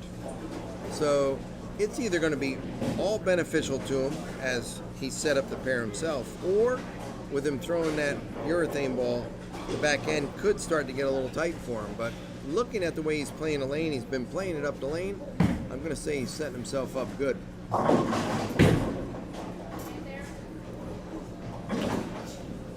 Gannon just throws the 3 around the 10, barely missing that big split. Strike there for Sydney. Sydney Good off start to a there hot for her. start. Strike, spare, strike. Micah coming in very light, leaving the 2-7 for the right-hander. Oh! And Aiden. That was a definite solid 8. Holy smokes. Not even air touched that 8 pin. No. That was all right. That shot was... I wouldn't change a thing. There are shots that you'd say you'd take it 9 out of 10 times. I'm going to say in a case like that, I would take that shot over every single time. Yeah. Baby split conversion for Micah. Not the textbook style, but it did say spare, and well, at That's the end all of the that day, matters. that's all that matters.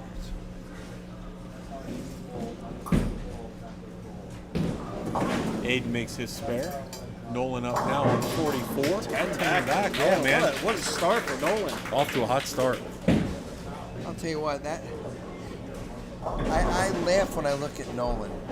He was bowling the junior league back at home in our center. His parents drive his sister and his brother, his sister and him, down every Friday night to bowl our junior league. So we weren't sure if he was looking at his target. So we put Coach's eye down there, put the stick up out on the lane, the torch, and son of a gun, if he didn't peg his target 4 times in a row, looking right there. So then I moved it down the lane a little further to see if he would still be able to keep it in line. He hit it 3 out of 4 more times when I moved it down the lane. So he is a really, really good little bowler. Don't let him kid you. So far, he's definitely proven that.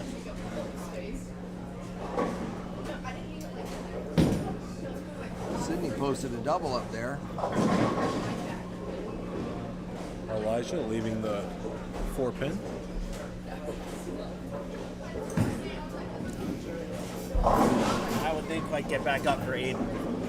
No, he got fortunate to break it down and leave just a 4 pin though. Looked pretty firm at the bottom on that. Never had a chance to get back up. At least he's not giving it away. No, not at all. Especially on the goal pins. You go through the nose on the goal pins, it's usually death do you over. Evan looking for his spare. Who just misses the 4 there. Mike up now in the 4th. And right there you go. How about that? We just had that conversation. And Mike is trying to hook it a little bit, going around it. appears to be, let's say, not quite seeing the lane good because he 2-7 on the left lane. Now he just 4-6 on the right lane. And Aiden going a little bit more up the lane. Seems like he's got the lane a little bit more under control at the present moment. Keep in mind, we are a couple games in, and those lanes should start to formulate a little bit more towards the end of the qualifying blocks, but it is interesting the way that we see it right now.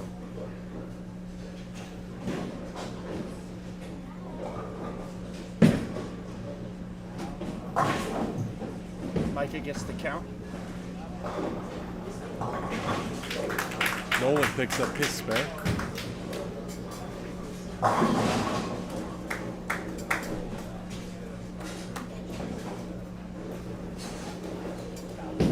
Daniel Robertson throwing another great they- shot right there.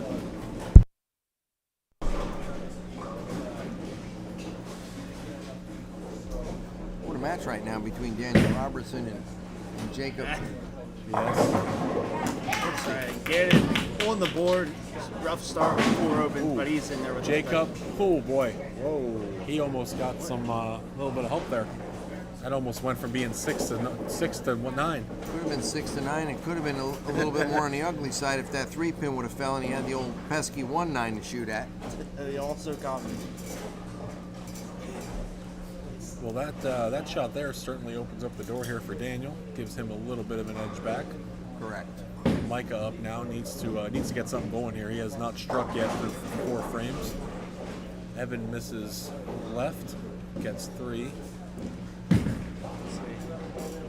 Oh, good shot there. Just cannot get those corners to go. That was a very, very good shot by Micah, for sure.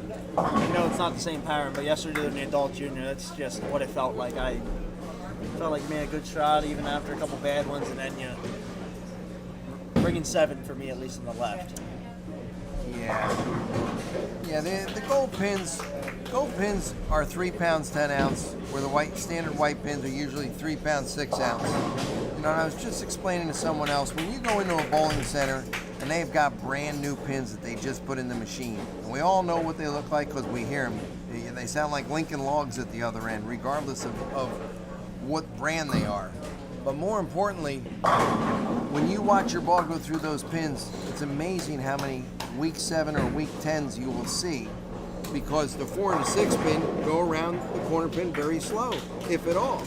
And that's what the gold pins are very similar to. Sydney just threw a pretty good shot there, left the 5 pin, and something came up and knocked the 5 pin forward.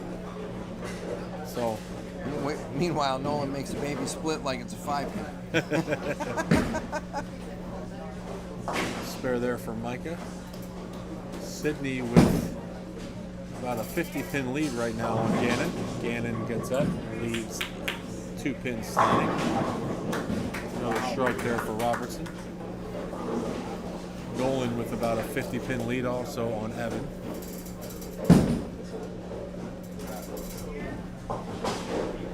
Like you said, Daniel Robertson won 6 times this season on the PJBT. You know, obviously between him and Aiden, they've been the 2 forces out here to bowl this year in the series.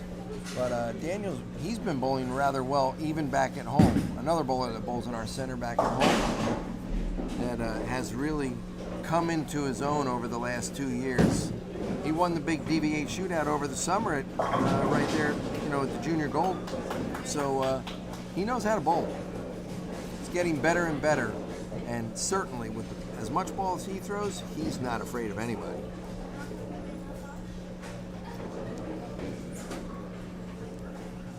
Evan just on the board there with his strike at the 7th. Looked like a lot better shot. He liked it for sure. Jake Boxey converts his 7th spare. Let's see if Micah here can try and right the ship here. What a relief Still in this match. What a relief it'll be when he gets that first strike. Trying to get that one further out. Not sure if I decided or not. He's gonna have to wait for another frame to get that first strike. Yep, came back a little weaker there, leaving the 2. Yeah, I mean, it's still anyone's match right now. Aiden, certainly a double here would help him. 2-5 there for Sydney. Nolan misses his 10 pin. Aiden up now. Through the nose and a gift from the gods upstairs. Aiden hit 6 and got 10, so That makes up for the solid 8. it does. It's amazing the way things even out. Yep. Usually doesn't happen that quick. It's funny. It doesn't happen that quick when they owe it to you. But boy, I'll tell you what, if you get it, they don't think twice about taking it back right away. Not at all.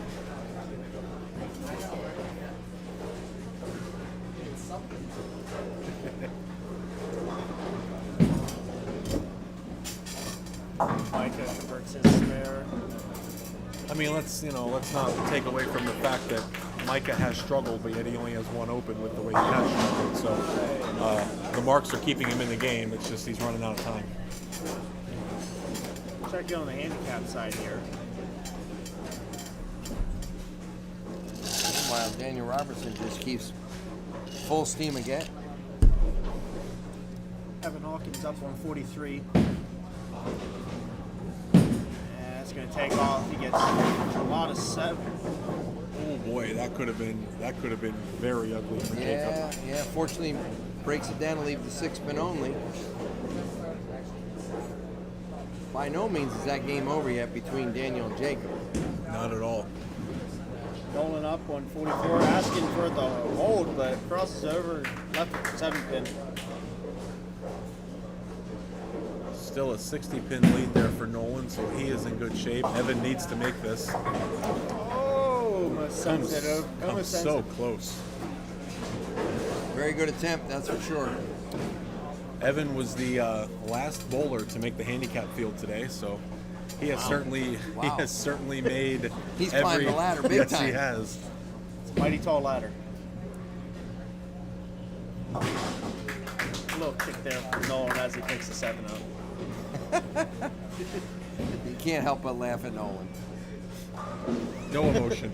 Turn around, walk back. Yep. Oh hum, just another routine. Hey, Micah gets Micah's on the board. We'll clap for that. All right, Aiden up now. He can really lay the hammer down here with a 3-bagger in the 7th.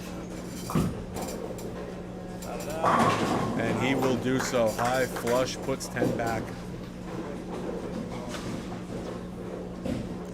Tell you what, at the present moment, I know we still got a couple frames left, but it's setting up to be this stellar final match for the title that you guys were just alluding and talking about a couple of minutes ago.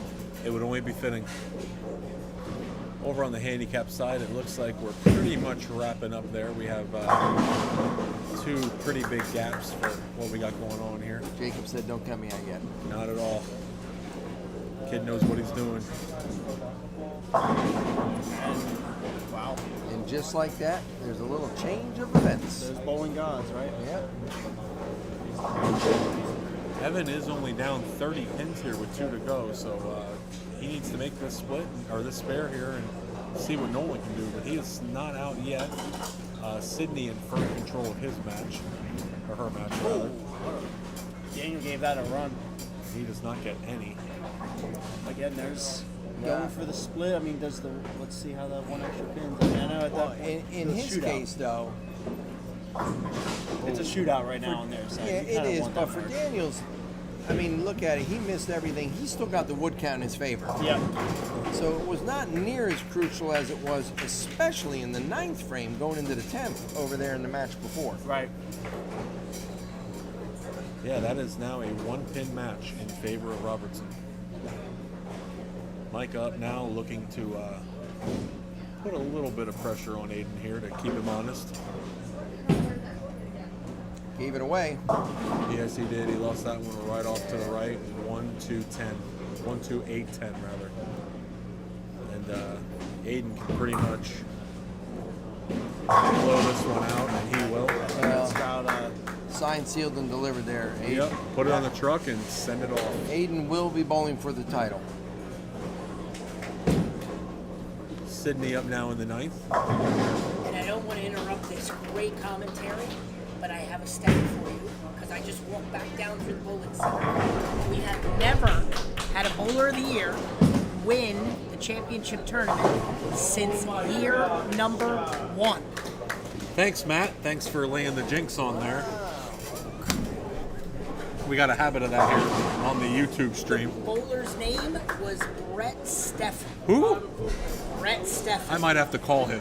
You probably know him. He's from You your know that. hometown. I hear you know that guy. We bowled high school together. Yes, we did. Yes, I've known Brett for 20 years. So So on the handicap side, Nolan's going to be our advancer.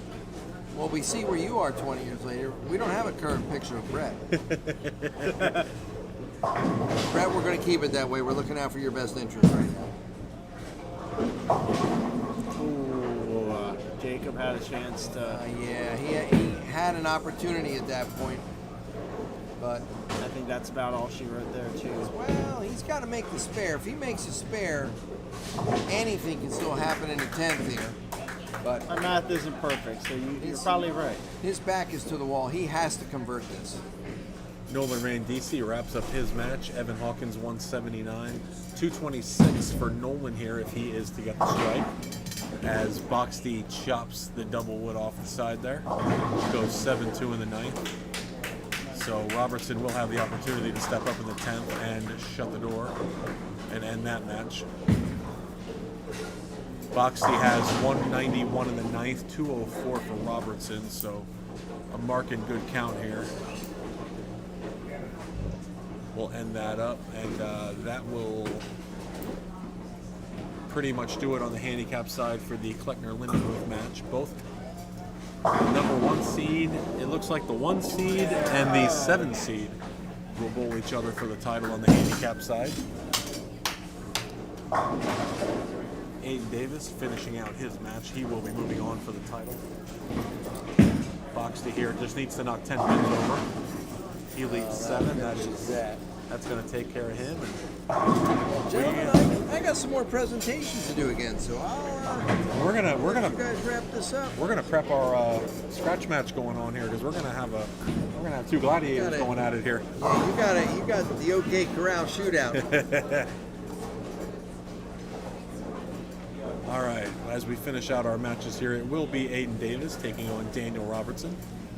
And over on the handicap side, it will be Nolan Randisi taking on Sidney Kleckner. Oh, we made it. And it will essentially be a scratch match on the handicap side, so Nolan will be getting 3 pins. So Wow. What a day.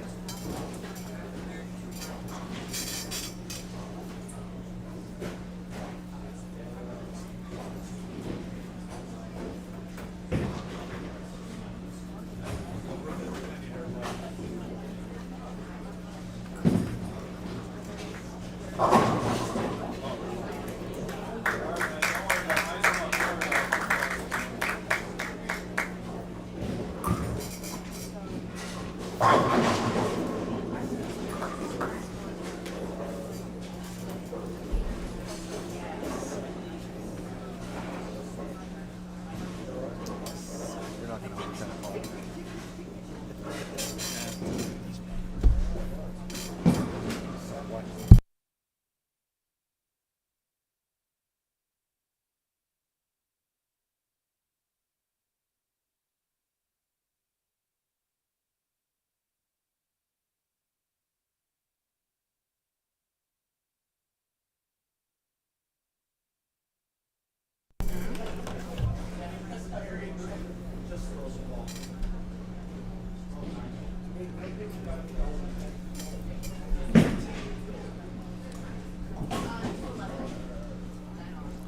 Final scores on the handicap side: Nolan Randisi 232, Evan Hawkins 179, Sidney Kleckner 258, Gannon Lindenmuth 179.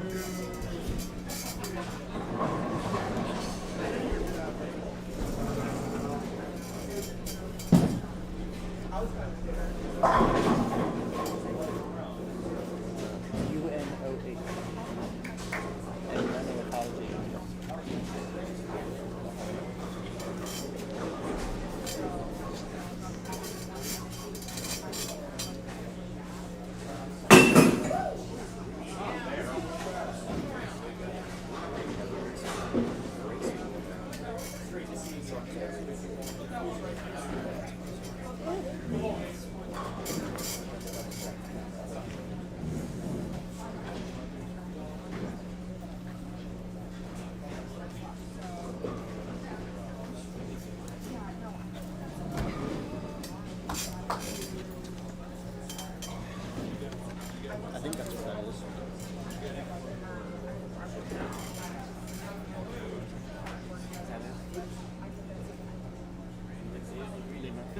City, West Ohio.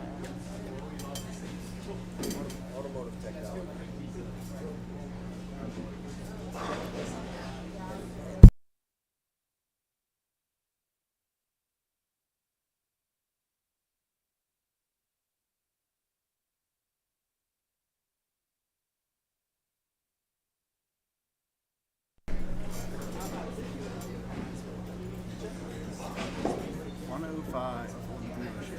Okay, bowling fans, that concludes our semifinal matches.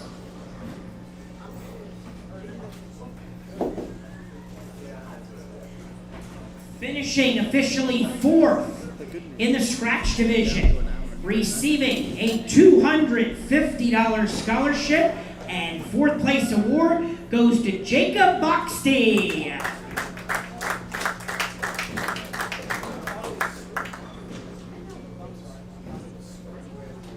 And our third place finisher in the scratch division, getting a $250 scholarship and award, goes to Micah Voorhees.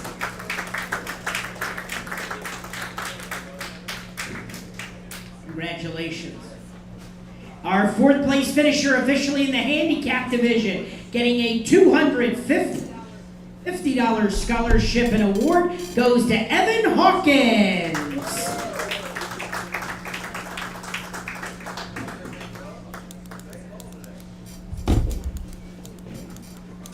And officially our third place finisher in the handicap division, getting a $250 scholarship, certificate, and award, goes to Gannon Lindemuth.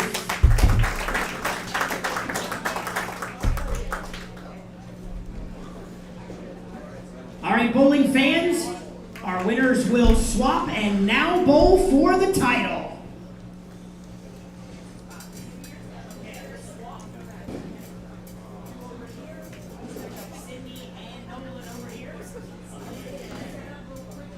All right, as we get ready to move into our title matches. I wonder what we're going to have in store here. A lot of fun for us. I think we're going to see some, we're going to get some excitement.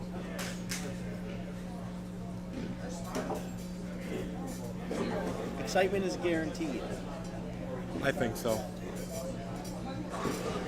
Is that a phrase for something? Excitement guaranteed. I have no idea at this point. That's trademarked by somebody. I'm sure we'll get Probably get a letter in the mail.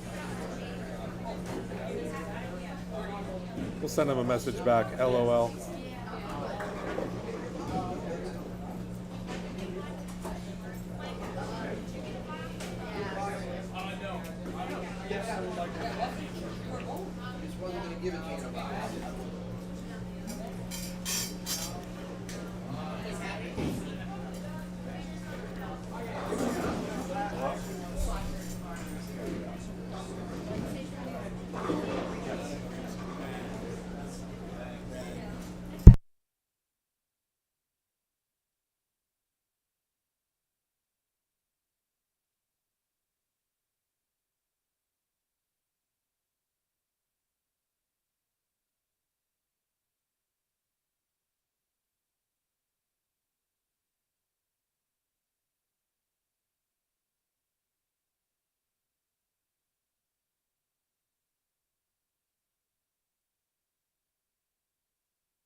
May begin your practice. All right, Mr. Rhines, let's kind of set the table here for what we got going on. All right. We'll start with the handicap side because we have a little more to talk about on this scratch match. Nolan Randisi from Brooklyn, New York, making the trip down here. Him and his sister. Taking on Sydney Kleckner, coming to us from Harrisburg. Nolan and his sister won the doubles event earlier in the fall. Sydney winning at Leisure Lanes this year in our major. I believe when I looked earlier, Nolan will be getting 3 pins handicap, so that will essentially be a scratch match. Over here on the scratch side, a little more interesting. Yes, I think we're looking forward. Not looking forward to it, but I think we could have seen this coming after we saw how they were bowling during the eliminator rounds and then what we found in the live stream. They've certainly been hitting them pretty hard right now, and I think both more than earned their way to this title match, both now today and honestly through the whole season. We have had Aiden and Daniel face off at least 7 or 8 times this year in a stepladder final that they have bowled each other. That just goes to show you, the seasons that they've been having. As many times as they've won, they've been bowling each other for these titles. Aiden 7 wins on the year, Daniel 6. So that means there's been at least 13 titles between them. Yes, 13 out of the 32. So then that means at least almost half. Title matches then. That has to mean there's more than that, right? Well, no. Yeah. Well, no, it doesn't mean they're bowling head-to-head against each other. Disregard what I just said. Not head-to-head in the finals, but they've been making the step ladders together. Right. But certainly this is not the last stop for these guys. Daniel Robertson will be moving on to the University of Northwestern Ohio, and Aiden will be moving on to Lawrence Technical School. So both of these bowlers moving on to higher education, forwarding their bowling career, and I have no doubt showing up at a PJBT or 2 over the holidays and spring break and whatnot.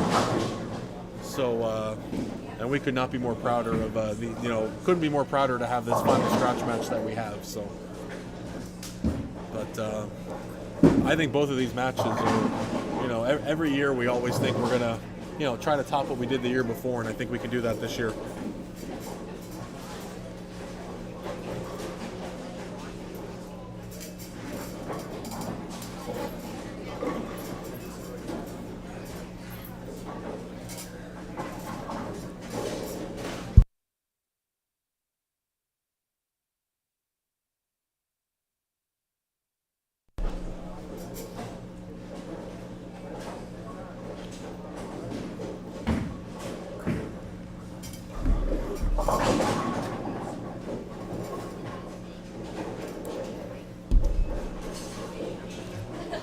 Once again, before we jump into this final match, the PJBT goes to the Allentown area next weekend as the postseason begins. We will have the PJBT Masters Tournament. The tournament will start Saturday afternoon at Haja Rose Bowl. We'll bowl the first set there, and then we will move to Steel City Bowl and Brews in the evening after our lunch break and bowl the back set. And then the following weekend we will be in Lancaster for our Best 2.0 tournament. You can sign up for those events on our website, and let's go to Matt to start our final matches. Okay, bowling fans, it is time to begin our title matches for the 24th Annual Added Money Bowling Championships. On the scratch side, we have top seed Daniel Robertson from Jackson, New Jersey, taking on number 4 seed Aiden Davis from Mount Penn, PA. On the handicap side, we have top seed Nolan Randisi from Brooklyn, New York, taking on number 7 seed Sydney Kleckner from Harrisburg, PA. And the difference in handicap is actually just 3 pins going to Nolan. Both of our top seeds have elected to start the match on the left lane. Bowling fans, we started with 129 bowlers for this year's Invitational. This match will determine who goes on the banner that you see enshrined as the Invitational champion. Let's give them a nice round of applause as they begin the match. All right, Nick. All the work we put in for the last how many weeks and everything, it comes down to this match right here. Yeah, it does. I'm gonna stand a little bit. I think we're both gonna be sitting in the car for a little bit of time. Yeah, I think it's time to stretch the muscles out a little bit before we jump out of our seat to the excitement we're about to see. Yes. Can cut it with a knife.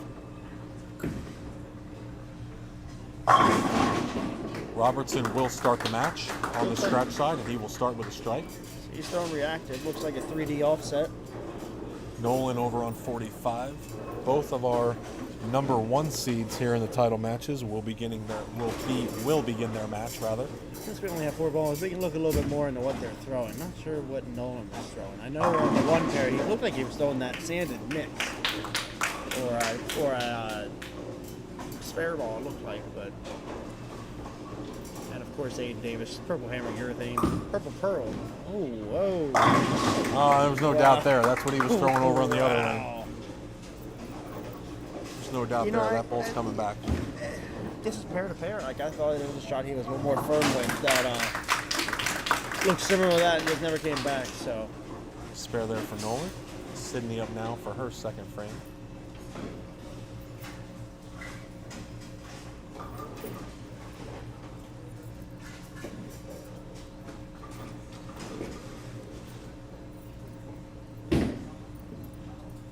Sydney. 10 back. Sydney strikes on her first frame. Aiden up now, looking to put a double up.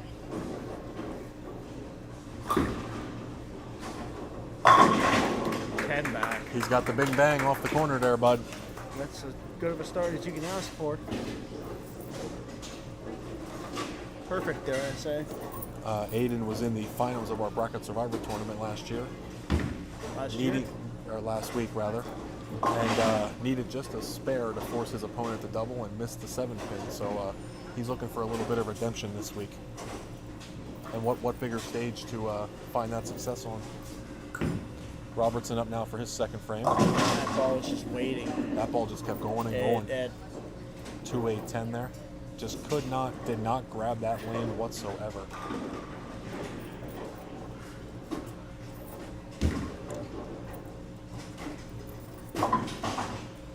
2-8-10 left for Daniel. Going back up. Let's see. Oh! Sydney almost threw that 2-pin back into the 8. Sydney goes 3-1 there in the second. Did not throw a very good shot, so she'll be looking to get back on track there in the third frame. Nolan up now, working on a spare.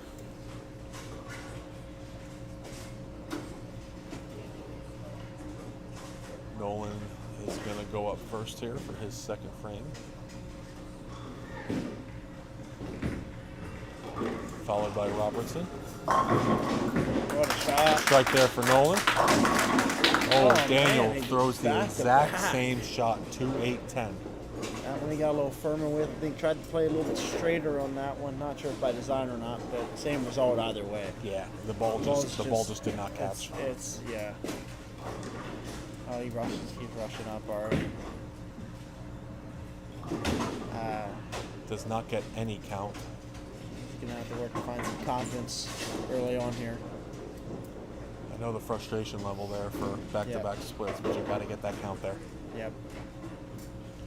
Nolan up now, third frame. Oh. Another 10-pin. Dane Davis up on 44, working off a double. Yeah, looking for a 3-bagger here. We're gonna bring in here for a couple frames to kind of talk about the weekend. Tournament director Matt Himmelreich. Matt, welcome back to YouTube. Thank you, everybody. And what a great job you guys are doing. Thanks for putting us back on the YouTube map here. I hope everybody's enjoying our coverage this weekend.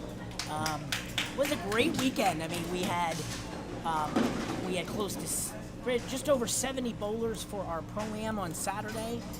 We had a record amount of entries yesterday afternoon and evening for the adult junior of 110 teams, 220 total bowlers that bowled, and then 129 today for the Invitational.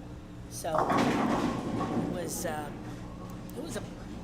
some great bowling we've seen all weekend. Aiden up now, looking for a 4-bagger. Ooh, comes in just a hair light, leaves the 7. It'll be interesting, Nick, to see what kind of an adjustment Daniel makes after back-to-back 2-8-10s there. Yeah, I mean, Aiden's certainly comfortable. He knows he's getting that urethane to come back off the corner, even that far down the lane, and the speed he's throwing that. I mean, 5-pin here for Sydney, looks good. That'll be a spare. That was a much-needed spare after that second frame there. So she's going to swing around here to 45. Needs to throw a better shot. And Aiden now will look to pick up his 7-pin. He certainly has that urethane ball. Ooh. Right, fell off his hand. Yep. A little bit of an unforced error there.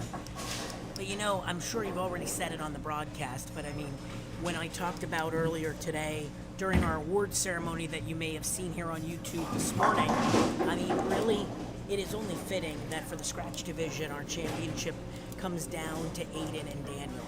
You know, these two have been the elite bowlers in the scratch division this season, both having the same amount of titles for the year.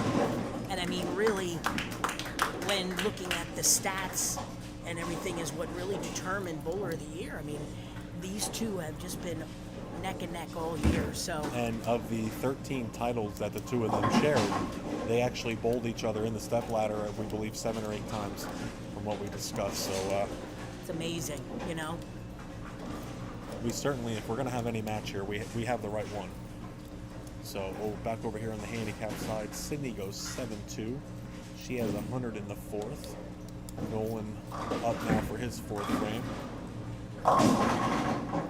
Another shot that goes very light into the 1-3 there. I'm surprised he hasn't made a ball change yet. It seemed pretty similar reaction on 3 straight shots, but just not.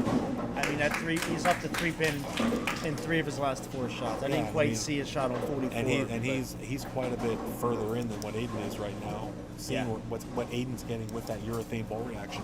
Right. Well, and what's interesting too, let me point out too. I mean, he made an adjustment. Obviously, it struck on the right lane. So, you know, could be just that maybe if the left lane's a little bit tighter. But I gotta say, I mean, where the scores were today, I felt like this pattern, this Earl Anthony pattern that we used for 43 feet for the championship tournament played very much what we expected. I mean, we had a couple good scores, but nothing of honor nature. You know, and you didn't have to shoot the lights out to make the cuts each game.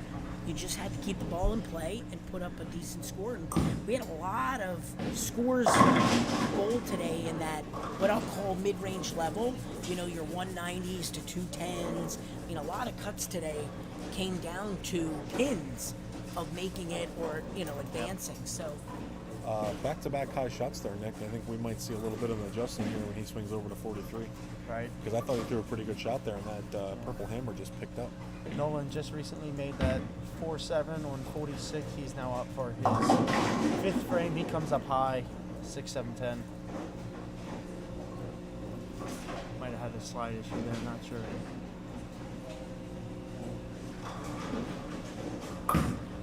All right.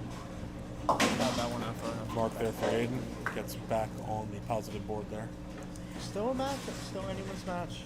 I do want to point out to our fans out there, I want to thank all of our sponsors for another great season of the PJBT.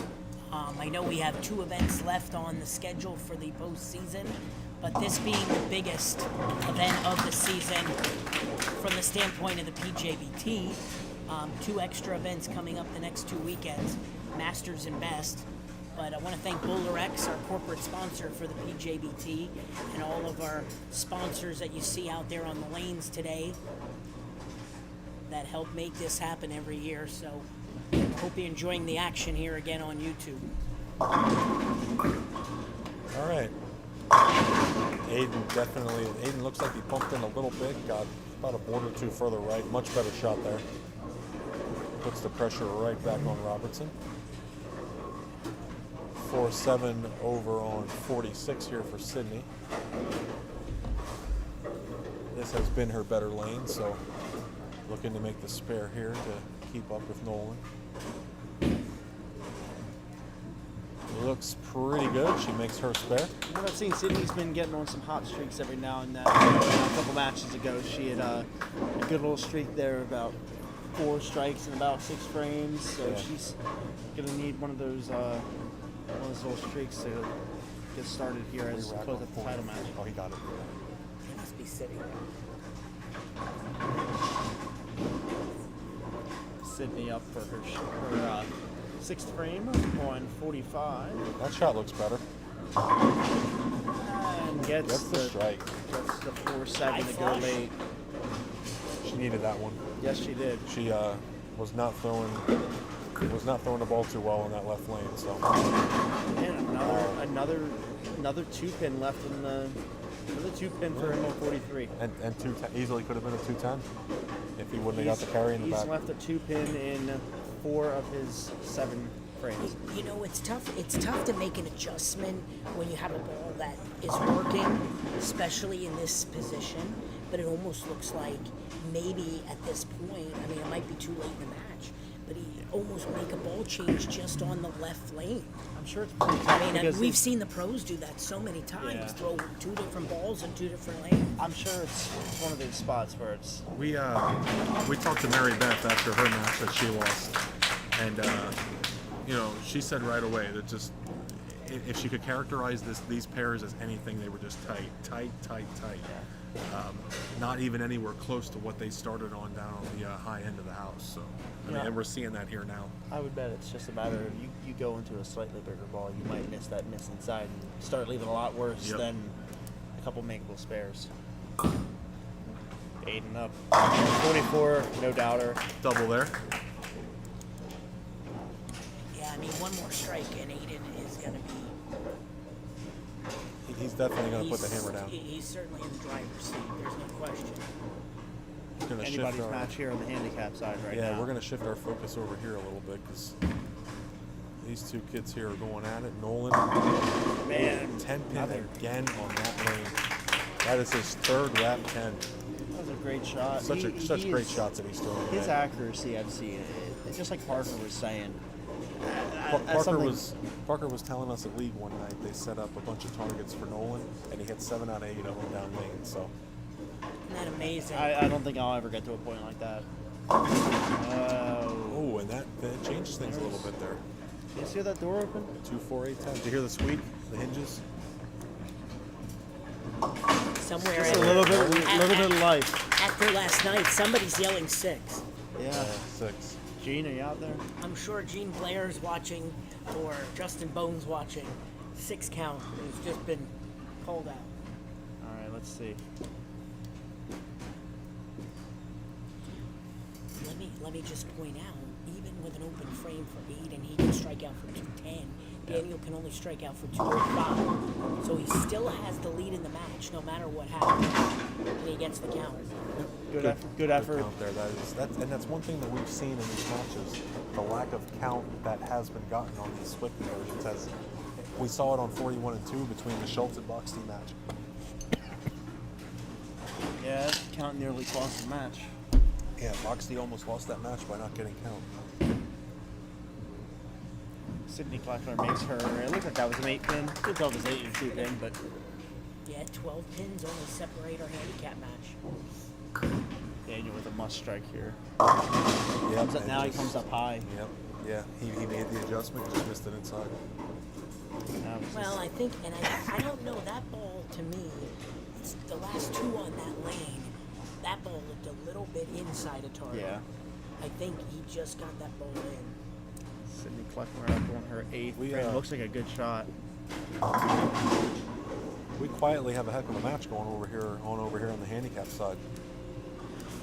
All right, gentlemen, you're doing a great job. I'm going to step out, get awards ready. We'll bring us home. Bring us home.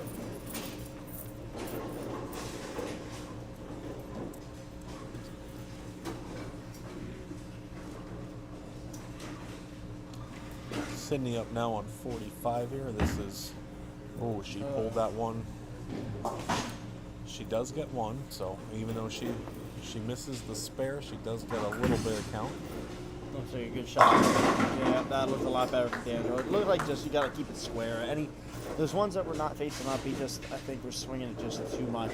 And as we've been saying, a lot of the guys playing it more in front, really seeing this pattern a lot better. All right, so let's see. Daniel can max out at 193. Aiden has 221 left. So, a strike here almost guarantees 2 in the lane. Oh, Nolan week gets the 7 carry. trips. All right, Aiden big shot. This could be the ball game here. That's like a good one. Good. Yep. What Ball a pitch. game. What a pitch. Yep. Keep it on the lane. And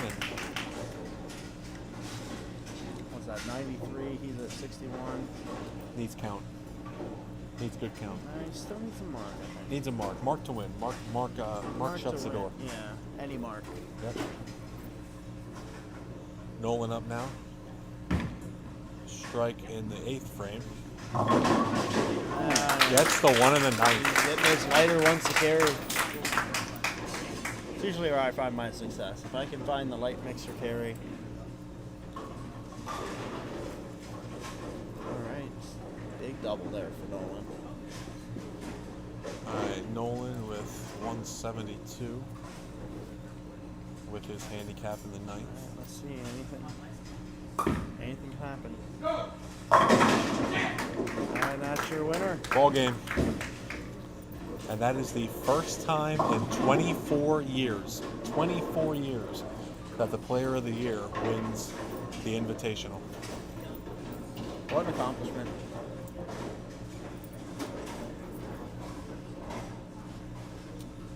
When we if we do an all team for the last 25 years, this kid's going to be on it. Just an absolute dominant season. That's enough. Yep. Yeah. Needed to stay behind the line. Yep. Yeah. He just had to hit the head pin. Sydney chops off her spare. Man, this one almost looks like, unless the math's not adding up right, I think this. I don't think the double's added in, so I do think the match is just about over.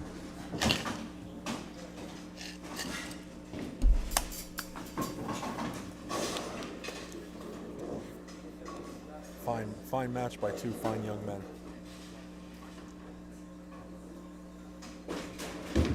$205 for Aiden Davis. All right, and I think. Wow. Just could not get anything going.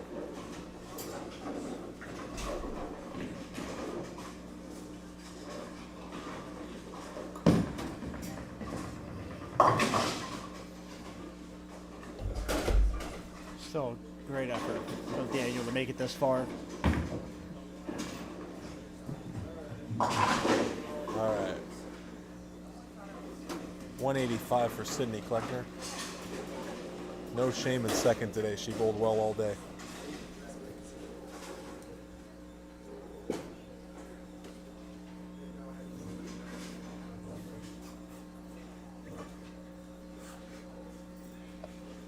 Hayden Davis, 205. Daniel Robertson, 161.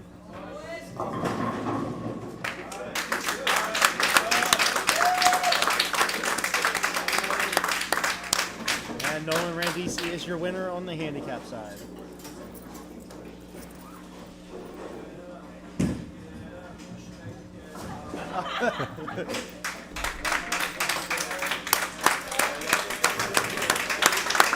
Fine performance in both of our championship matches.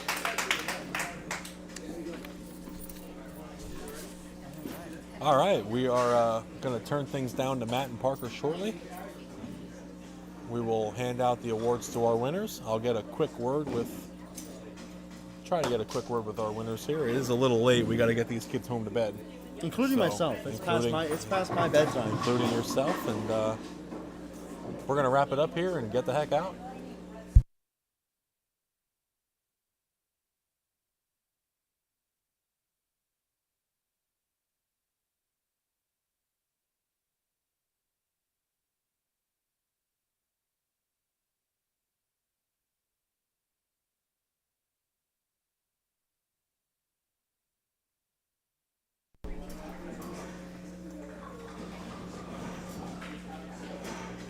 Okay, bowling fans, that concludes our 24th annual Added Money Bowling Championships. Before I give out our final awards, I want to thank all of our sponsors and Bowlerex for sponsoring today's event. And a nice hand for Parker Bone III for joining us this weekend once again.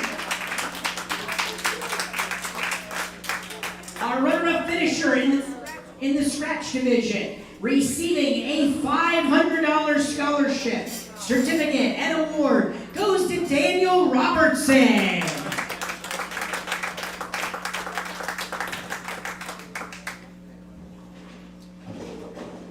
And officially, our runner-up finisher in the handicap division, getting a $500 scholarship, certificate, and award goes to Sydney Kleckner. Daniel Robertson and Sydney Kleckner, your second place finishers.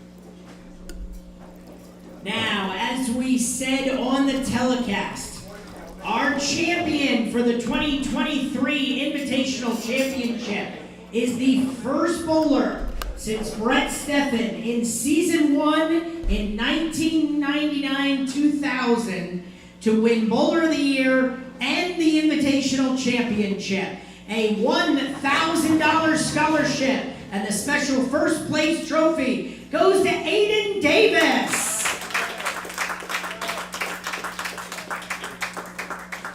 Aiden Davis, your scratch division champion. First time in 24 years that the Player of the Year has won the tournament and Player of the Year. $1,000 scholarship and the first place big trophy goes to Nolan Randisi. Nolan Randisi, you're a handicapped winner today. All right, we're going to get a picture with our winners, and then we'll send them back to Nick for a final interview. We want to thank everybody for tuning in on YouTube, and hopefully we'll be back on YouTube next weekend. We'll be at the Masters tournament next weekend. Saturday we start at Rose Bowl, and Saturday night and final Sunday at Steel City Bowl and Brews. All right, have a great evening, everybody. All right, we're going to snap a picture here with our two winners, and then we're going to do a really quick interview with these guys, get everybody home on their way, including ourselves. So stay tuned, give me a couple minutes, and we will wrap it up shortly.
I got your phone here, Matt. All right. I'm good. I got it. I was playing with it while you were.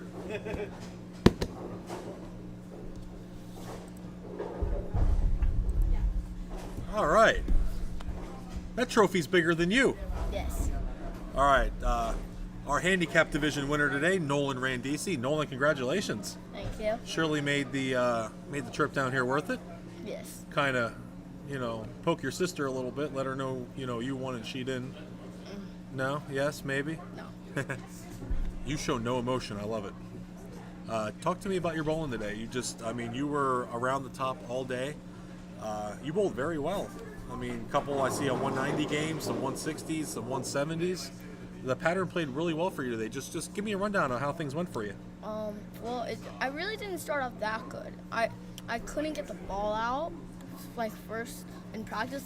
I couldn't get it out, so I had to just play right, which I don't like doing. And then. So you're not a big fan of going straight? No. Okay. But apparently I had to do this since I couldn't get it out. It's because my shoulder blade was hurting. Right. So then after I found the line with it, it was good because then it was only the third frame when Right. I found it. Well, I can tell you this though. You tell me you don't like playing straight, and you don't. You certainly did because it got it to where you needed to be, and certainly showed that you're becoming quite versatile at your young age. Well, I kind of do like it, although I just have to get comfortable doing that. And that will come in time.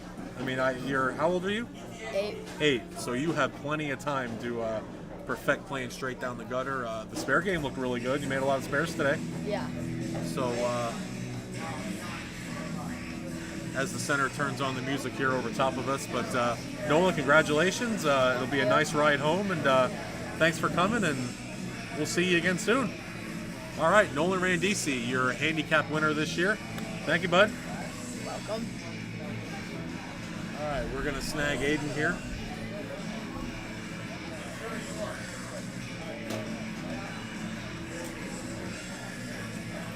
You can still hear him.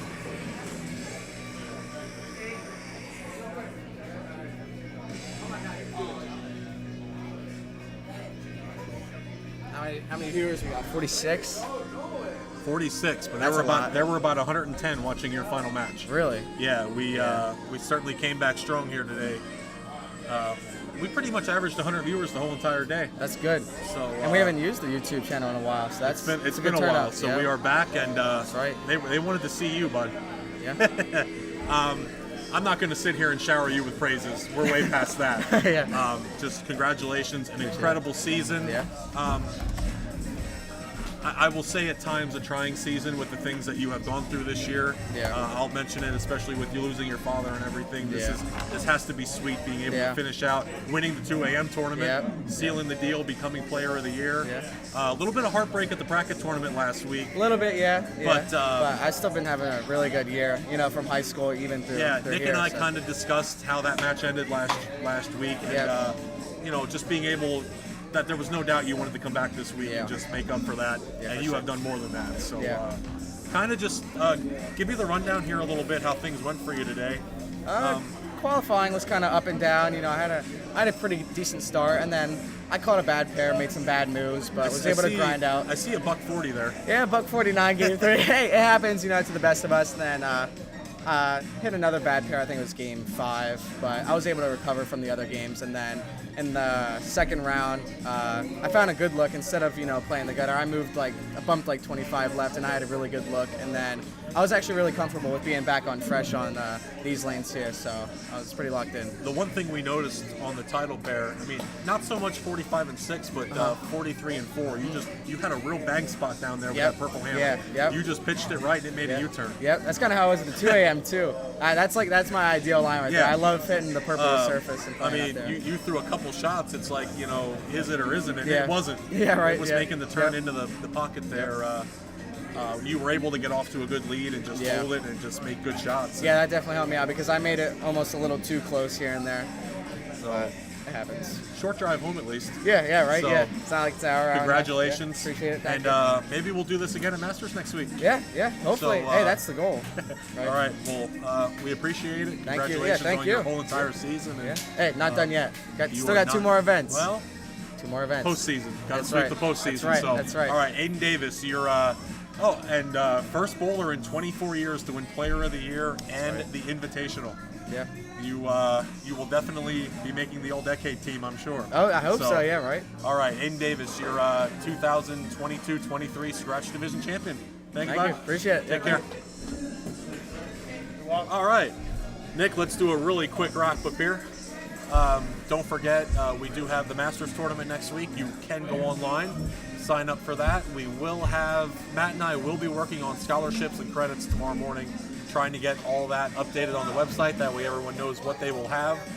So hopefully in the next couple of days you will see those updates. And so next week Masters, the following weekend Best.